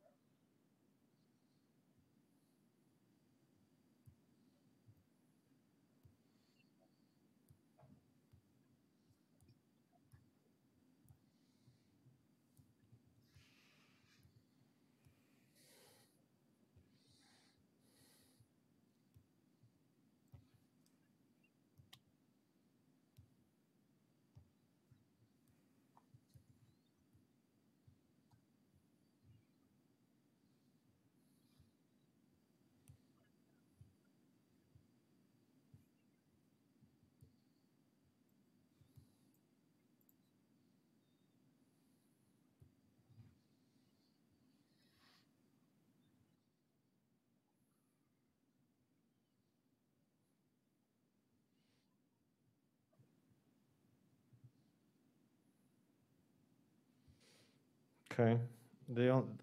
Commissioner Gillespie, I'm trying to formulate an idea of Yeah. why I would go over 2 years to do it. It's either they should be at market or they should be at the value in which we hired them at and give them a 3.5% raise. I'm struggling with why do it over 2-year period unless it's a budgetary issue. Do you know, is it a budgetary issue to? I just seen that, a 2-year period. Julia, just for explanation, the auditor at 72,475 for 21, would that be what they would be getting in 21? Or would that be over a 2-year period? That would be the compensation if you wanted to split going to market over a 2-year time frame. So the number 72,475 would be the compensation for next year Okay, for 2021, and then for the treasurer it'd be 71,500 if you wanted to take that approach. yeah, I guess that's what I was thinking of. And then in 22, they would come up, And bring them Most- to market, yep. okay. Here are my thoughts. I think generally speaking, there's a public service component to being a public servant. And so when you run for office, you know what the position is when you get in there. I did get an email from the state's attorney this morning in which he did ask for cost of living increase. So I've taken that into consideration. He did outline some of the bullet points that I think Commissioner Landine stated in her comments just now. If we take a look at these positions from a market-based approach, we generally need to stick with a market-based approach, is my philosophy. That means if you're over market by 2%, probably need to wait till next year to get a raise. If you're under market, your position will be increased. It has nothing to do with the person who occupies the position. I don't care whether they're a Republican or a Democrat. That doesn't matter to me. Somebody I voted for, somebody I didn't vote for. Has to do with the position itself, as far as I'm concerned. I've said this before with regard to the auditor and treasurer. I think that we are under market. I also think it's important, though, for the public to understand why those positions were set at those dollar amounts. We just took a vote earlier this year, when we confirmed the auditor that she was going to start at $65,000. This conversation, I think, did take place at that point in time. I think I was one of the persons who said it, is that pay needs to be looked at, because we pay by position, not by person. But this committee, just whenever the auditor took office, this commission decided her pay would be $65,000. And I think the rationale for that was because both auditor and treasurer, by the way, I'll combine these two conversations, was because they were just starting out. Now, I'm not a fan of that. I'm not a fan of means testing or experience testing elected official positions. I don't care if it's someone who has the most experience or the least experience. I don't care if it's somebody who is completely unqualified or completely overqualified. The position is the position, and that's what we ought to pay. But now we're in the position, because ultimately it's up to the voters to decide who they want to fill these spots. Yeah, sometimes we have an opening, so it falls on the commission's shoulders to decide who's going to fill that position. With that said, the auditor and treasurer's positions in this county are below market, and we need to bring them up. I'm not going to sit here today, though, and argue over who chose what ruler or what yardstick to use to do the measuring. I probably am not in agreement with the yardstick or the measurement, but we've got some figures in front of us today showing us what the market rates are. And so I can support raising the elected official's position to the marketplace. I do think, though, that given the fact just a few months ago, this commission voted on what the pay would be, I think it's premature at this time to just raise the market base that we just decided a few months ago up to the market rate. I guess what I should say is I'm having a trouble reconciling the two. You know, a few months ago, we just hired these people on, treasurer and auditor, at that rate. But then now we're just coming back a few short months later and saying, well, let's increase it now to get it up to market. Why didn't we just do that in the first place? I don't know. Maybe the votes weren't there. Maybe the folks didn't have the willpower to do so. I don't know. I don't fully recall. But I do recall that I said those positions do need to have market-based compensation. I also think that when you look at these positions, there is a public service component. And so I would hope that in the statistics I'm seeing in the briefing form here, that these are market-based approaches based upon what other South Dakota counties are paying. And I think they are, right, Julia? The comparables are what we used for our compensation study. So how that was determined is the department heads got together, they determined 12 different counties to compare to, or entities to compare to, and then the commission approved those 12 entities. So I'm Okay. happy to show you those. No, I Oh, okay. seem to recall them now. It's Okay. tripping a trigger in my mind now that you say it. Sure. So I appreciate that. And I think I do recall that, the slide now, yeah. So I think I'd probably at this point in time agree with Commissioner Gillespie that we bring the auditor and treasurer positions up to the market-based period over the course of 2 years. And that's just in the interest of getting a deal done. I mean, if I could wave my magic wand, I probably would do that over the course of each of their respective tenures in those offices. I mean, you get into this issue with the public, you know, they see somebody getting into the office and then they see the raises coming in and then they ask questions. Very difficult to explain to the general public. And general public pays the bills here, so they have legitimate concerns. But I will say that I support getting people up to market, and but at the same time, there is a public service component. So this whole thing of saying, well, so-and-so does more work or whatever, there's a public service component. And when somebody submits nominating petitions and wants to be on the ballot, they walk into that office knowing that, you know, their pay isn't based on merit necessarily. You know, that's not how the public sector works. It's based upon a vote by this commission in this instance. If you're a state employee or state elected official, works based on state law. So I do think a market-based approach, though, is a fair, equitable way of setting public salaries or salaries for public elected officials. So I'd probably, will support Commissioner Gillespie's idea of bringing folks to market over, at least the auditor and treasurer, up to market over a 2-year period. Commissioner Landine, any thoughts?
Thank you.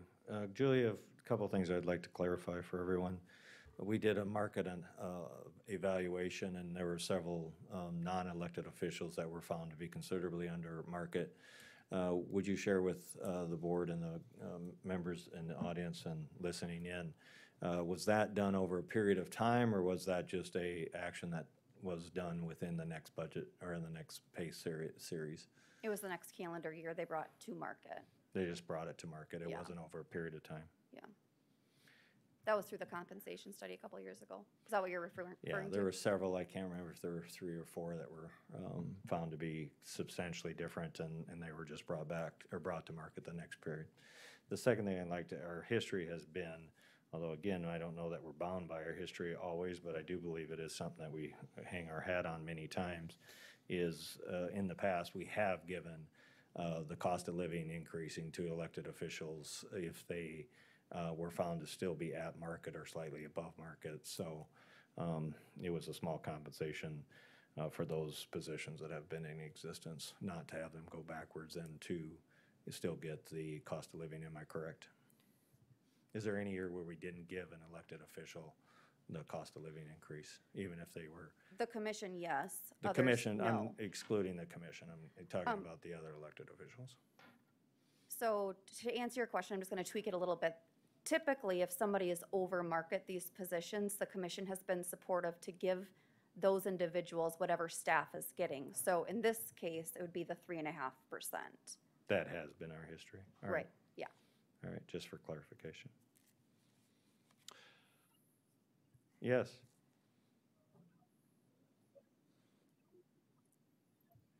I had no message from him. Sean, did he say anything? I do not know that he's calling back in. At this time, I'm looking for a motion so we can move forward on this. Mr. Chairman, I'll make a motion. Very good. I'm going to outline each one here. State's Attorney, since it's over market by 2%, I would leave Tom at 0. The Sheriff at 105,268.80, which is under market by 3%, I would give him the 3%. The Auditor and the Treasurer would move up to those items on item 2, 72,475 for 21, and the Treasurer for 71,500 in 2021. The Register of Deeds would also stay at 0 at 80,995.20, I believe. And that would be my motion. Is there a second to that emotion? Second. I have a motion and a second. Julia, would you also explain to the members listening, when we do a market analysis, it's a past analysis, correct? So in every year it goes, it changes. Typically, you'll see those fluctuate. So if in a year that we at 0 or at market, if we don't do an adjustment, typically we would find them to be under market because the other entities will typically, again, raise their salaries, either cost of living or some degree. Is that accurate statement? Yeah, that's fair. So something to keep in mind is what are other organizations doing? I know Minnehaha County in itself is doing a 2% increase. Also, something else to make note of is that all elected officials have budgeted for at least 2% in their budgets currently. So Okay. it's already been built in. Any other thoughts, questions, concerns? Sean, please call the roll. Commissioner Aaron's, Yes. Commissioner Gillespie, Yes. Commissioner Landine, Commissioner Poppins. No, motion fails. Is there alternative motion?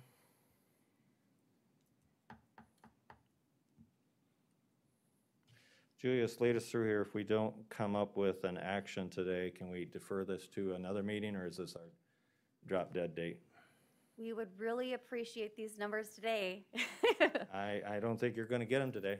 Okay, well, then we'll have to wait. Is there an alternative motion? Okay. Okay. Go ahead, Commissioner Landing.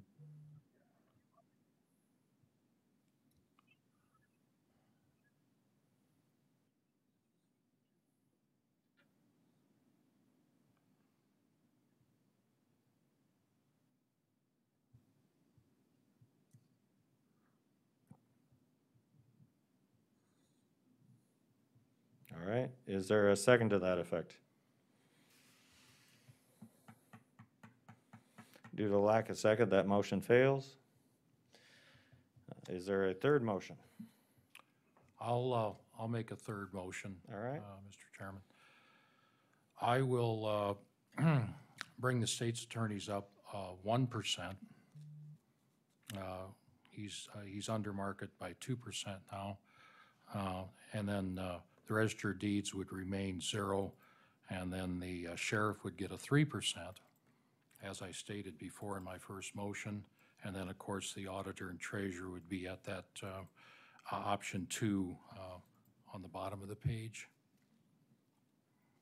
All right, is there a second to that motion? Second. Is there any discussion on that motion? Sean, please call the roll. Commissioner Aaron's, Yes. Commissioner Gillespie, Yes. Commissioner Landine,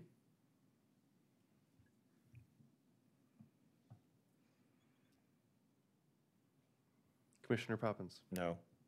Motion fails.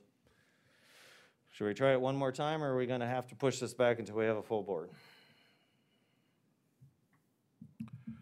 Well, I think we're, no, go ahead. Go ahead, Tiffany. Go ahead.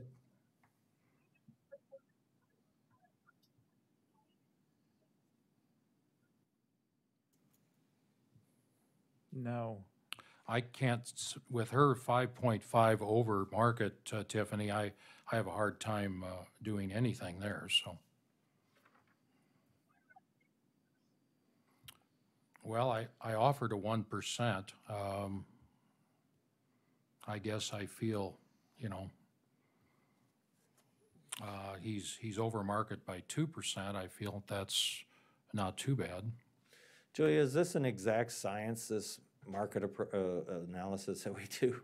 No, this, I mean, like any compensation approach, this is a guide, right? I mean, like the compensation study, it's a guide.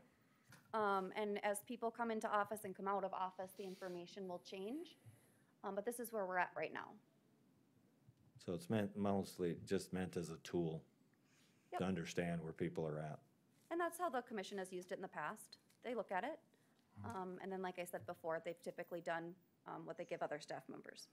Yeah, and I think it's a tool that helps create confidence and trust with the public.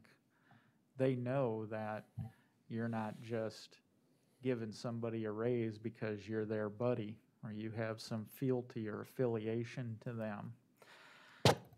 It's a tool that can inspire confidence in the process. And so if you can stick to the use of the tool, while not an exact science, people may argue around the margins, but they can at least feel good that they know that we were using a market-based approach as opposed to just our feelings or, you know, something other than that. And so I think people feel good about using these kinds of tools, although they may disagree with the tool itself. So. I'm not gonna disagree with you. I do wanna clarify, though, that if we're going to deviate from our methodology in the past, I think it gives the department heads that we're talking about an option to challenge then the study that had been done based on that. I don't know that any of the department heads would have not maybe looked at it with more scrutiny if the methodology which you discuss now is going to be now a change. So My understanding is, I remember that when we had this discussion, I was challenging the methodology. We had this discussion at a commission meeting. This was while I wasn't there was also a department head meeting when this report first came out. There was plenty of opportunity to challenge methodology. Now, I'm not saying you can't continue to challenge it, that's fine. But I'm just saying, we've had this discussion when the report came out. In fact, I think I was one of the people who said I wanted to see private sector salaries included in there, and then there was some discussion back and forth about the availability of data that would allow that to happen. And then I think ultimately, when it all shook out, that was kind of left out.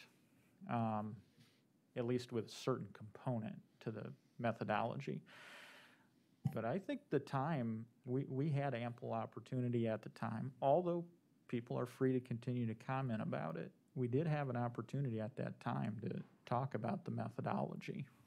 I don't disagree with that, but was it shared with department heads that the system that we have since we've started to implement this, a system where they'll receive, at a minimum, the cost of living or what was given to the others? I don't know that that had been shared with those individuals at the time we were discussing this, because I definitely would think at that point in time, they would have a more interest and our discretion as to making input into how it was determined what that average salary is for that position. Yeah, we'll probably just have to agree to disagree, Mr. Chairman. I don't think we- disagree with that. Yeah, I think we had a public meeting where that shook out. One could also make the argument that we're in a very tough economy here in South Dakota right now. And in the private sector, salaries are not increasing, people are losing their jobs. People want to know that their public leaders are sharing in the sacrifice as well. And so I think that's something to take into consideration as well. When I see public officials saying, please give me a raise, but then the rest of society is losing their jobs and working from home and toughing it out, I don't know if that inspires confidence either. So I think I'm going to stick with Commissioner Gillespie. He offered a reasonable increase based upon the market standards. And maybe based upon that, we'll have to move this discussion to another day where we have another voting member and a full panel. Very good. I think that's where we're at. Julia, unfortunately, we will not be able to resolve this today. We'll put it on the agenda for next meeting, and when hopefully all members will be able to be present. Sounds good. We're not far apart. It's just a percentage here or there, so I think we'll get it resolved very quickly. Very good. Oh, Julia's done. Toby, hi, good morning.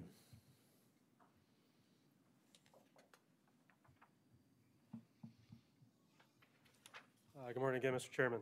Yes. At the direction of Commissioner Schmidt, Commissioner Aaron's, and him and I, and Anthony Ventura from the, as a citizen, we met a couple weeks ago and came up with an alternative draft, which an ordinance draft to amend Section 1209F. If you recall, the Planning Commission has recommended two different versions of this to you, which have been tabled and rejected. This new version would follow on some of those same items that the Planning Commission recommended, which is to clarify setbacks and separation distances, also to change or not really change, but to clarify the measurement of the distance from the castrated animal feeding operation to the structural physical feature. And then the change would, from the dwelling setbacks for Class C would change from 1320 to 1980. And then the odor footprint again would be removed, the standard would be removed. And then some added language as far as written complaints pertaining to castrated animal feeding operations. Those would then be set for public hearing before the Lincoln County Planning Commission, which would be a mediation type board or action before them. Also at that previous meeting on October 27th, staff was directed to identify some map that would show, essentially this would be the current setbacks. So again, a Class D is our smallest type of castrated animal feeding operation. As soon as Jake screen's in there. So the yellow dots, those are actual structures within the county, and so those are measuring off of the setbacks. So the compliant areas would be the darker brown areas. So again, this is the current setback structures, Class D and Class C. This is Class Bs and Class As. Those again are compliant areas that would meet the setbacks and allow for those types of operations. So again, the only change would be change the Class C to 1980 feet. And again, a little bit of comparison is, I can't get them both on the screen, but essentially if you look to the Class D, which is the 1320, you'll see the change. And again, this is something that the Planning Commission and the citizens have talked about over the years, is to have a difference between the Class D and the Class Cs. to increase that by 660 feet to the 1980. So the proposal before you this morning would be to refer this draft ordinance back to the Planning Commission for a public hearing, and then also for them to provide a recommendation to you. Also, as part of that meeting that I had with Commissioner Schmidt, Commissioner Aaron's, discussed that what staff will do is prior to that public hearing at the Planning Commission, that we will send written notice to all permitted CAFOs within Lincoln County of the proposed draft changes, and invite them specifically to the public hearing. So again, the action that requesting is to just refer this back to the Planning Commission for public hearing and recommendation. With that, I'd be happy to answer any questions that you have for staff. Yeah, Toby, we had a good meeting, Commissioner Schmidt, myself, Tony Ventura, Toby. We were all there. I will tell you this, if you could bring those maps back up, Toby.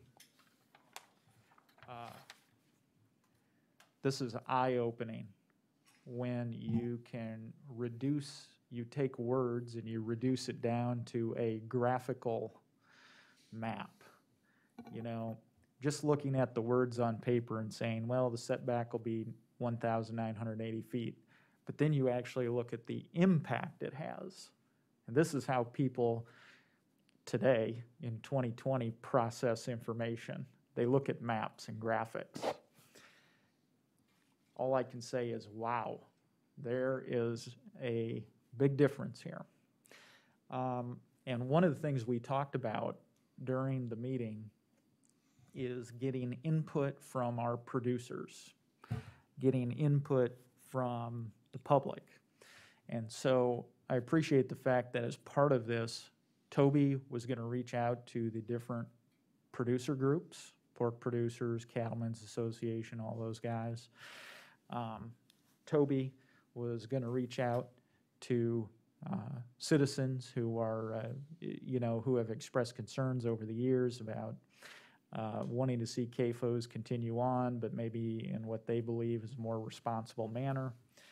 And we definitely want the public, we're going to publish these maps so that people can see what the impact is, so that potential landowners can see, well, hold on there, I don't like that, because now I was thinking about doing a CAFO now, and now I can't. Well, we want those people to be able to come in here and speak to this.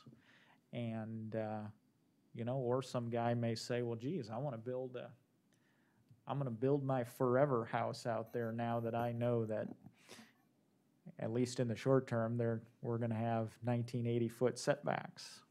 The point is, however it shakes out, people can use these maps now and they can see what effect a 1980-foot setback will have. May hurt producers, may not. May help people concerned about their acreages, may not. But I appreciate the fact that Toby and Tony and Commissioner Schmidt, and I know Commissioner Gillespie worked on this, and I think Commissioner-elect Jim Gibbon had done some work on this, or at least given a briefing on it. Appreciate the work that everybody put into it. I don't know what this will do, but I hope we can have a good public hearing, planning and zoning, to discuss this, get some good public input, and then bring it back to the commission after that public hearing process for another one. So appreciate the work that was done on this by everyone. Yes, I didn't attend that deal because of two-commissioner limit, but on that day up in Toby's office, Commissioner Schmidt, and you were down there also, Joel? Yeah. Yes. Yeah, okay. Anyway, of course, Toby can acknowledge that we've met many times trying to hammer this thing out, and unfortunately, we couldn't get it through here last month. But anyway, I always kind of wanted to keep the 1980, but I know there was some trade-offs, and we were willing to do that down to the 1320. But that didn't cut the mustard, so here we are. Anyway, so. Could you pull up the other map, Toby, please? The current one or For the C and D, or the A and B, sorry, A and B. Yeah, that, thank you. Pretty telling on that, too. Yep. And Toby, under the or under the setback,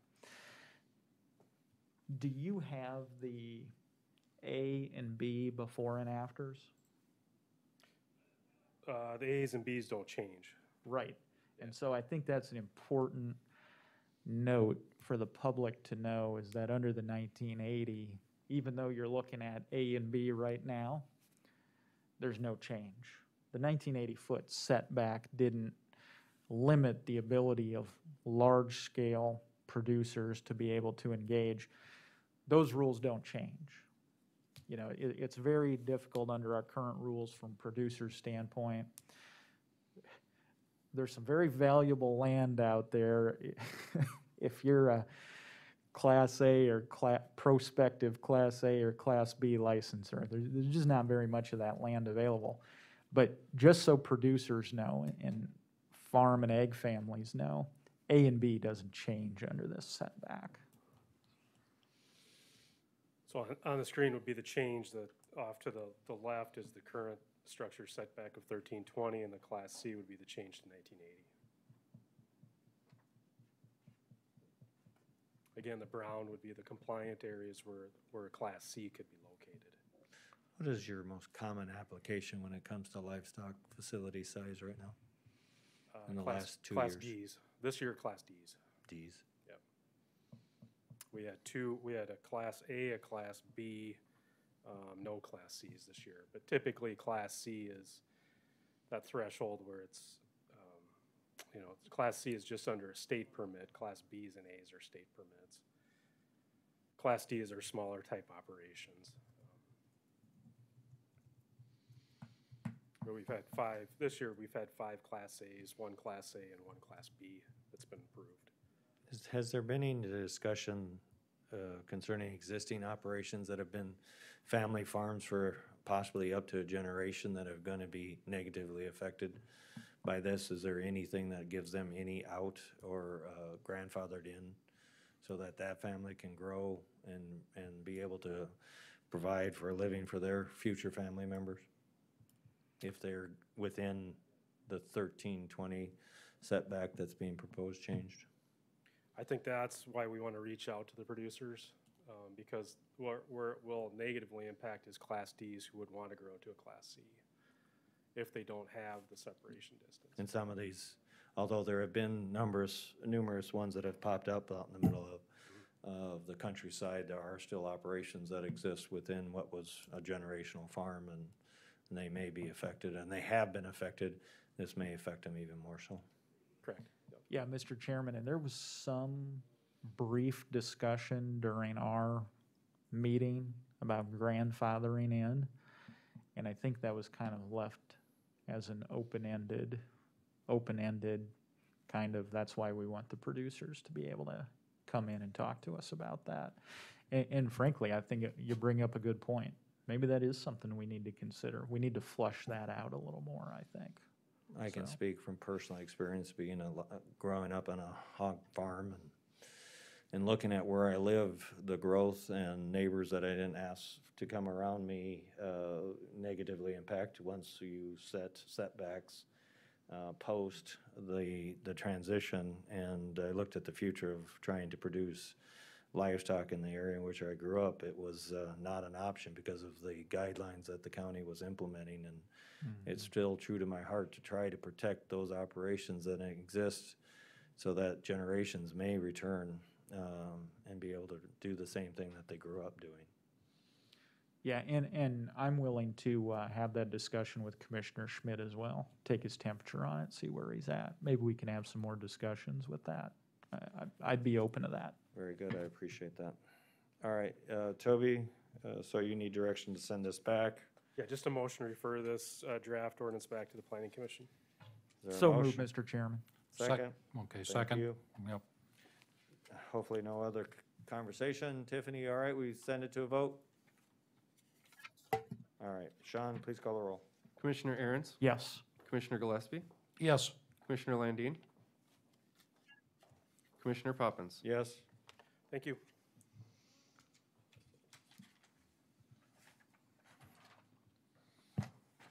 You want me to sign something, it looks like, Sean? I do. So the next step with our AIP grant this year is what's called a CADEX, which is a categorical exclusion. This is all for plan, like we expected to have to do this. It's a document that the Helms and Associates put together based off of our environmental site assessment. And it's being done because some of the parts of the environmental site assessment required further documentation, and this is just the normal process for that. But we need to submit this, and from what I heard, the FAA is already reviewing this document, and that we're very close to approval. Oh, very good. Is there a motion to that effect? Yeah, Mr. Chairman, I want to thank Sean for the effort he's put into this. I know that he's kind of specifically dug into this whole issue of the airport. So with that, I'll move. I have a motion that snuck in your in dialogue. I'll move. I'll take a second from you, though. Second. Thank you. Any further questions? Sean? Commissioner Aaron's, Yes. Commissioner Gillespie, Yes. Commissioner Landine, Commissioner Poppins. Yes. And again, thank you, Sean. Jake, side note, you'll figure out why my mouse isn't working. I can do that. Thank you. I am here to get authorization to purchase our annual computers. It has reached over my threshold of $25,000, so I need approval. These will be computers for the treasurer's office and the sheriff's office, and For- that total was $31,805. So moved, Mr. Chairman. Second. Second. How many is that total, roughly? Probably about 45 to 50 45 to 50 computers. laptop type computers? Laptops and desktops. Desktops, okay. Very good. Sean, please call the roll. Commissioner Aaron's, Yes. Commissioner Gillespie. Yes. Commissioner Landine, Commissioner Poppins. Yes. Sean, have I missed anything? We One have more. software purchase as well. One more for me. Oh, sorry. I've had some requests from department heads about purchasing some software that would allow employees to have a greater ability to work from home. So we've looked into the cost of this. Right now, I kind of have the first figures of it would be $21,643.11. This software would allow employees to work from home if they choose to do so, or if they're allowed to do so, and not have to use county equipment. And it would be a secured line through us to be able to do that. Is there an annual fee with this, or is it just a one-time fee? This includes a 5-year annual fee in that cost, but otherwise the fee for that would be, for another 5 years, would be $11,000. So in 5 years, we'd probably have to pay about $12,000. And then it would also, it doesn't include a server expense because we are putting it on a used server that is a little bit older to save the cost. If you do want an interest of buying a new server to put this equipment on, that's completely fine with me. That would raise it about $10,000 to $12,000. Given the times, I think it'd be money well spent, trying to keep people working at all cost. And I think 21,000 is a cost that we could afford. Is there a motion to that effect? And this is not currently in my budget to do. I was afraid of that part, And with that, it does have the potential of being covered over the CARES Act. which I'm hopeful for. Yeah, Mr. Chairman, I'll make a motion, and then after it gets seconded, I'll just make a comment. Very good. So Is there a moved, Mr. second? Chairman. I'll make a second with, okay. Commissioner Gillespie. Yeah. Got it.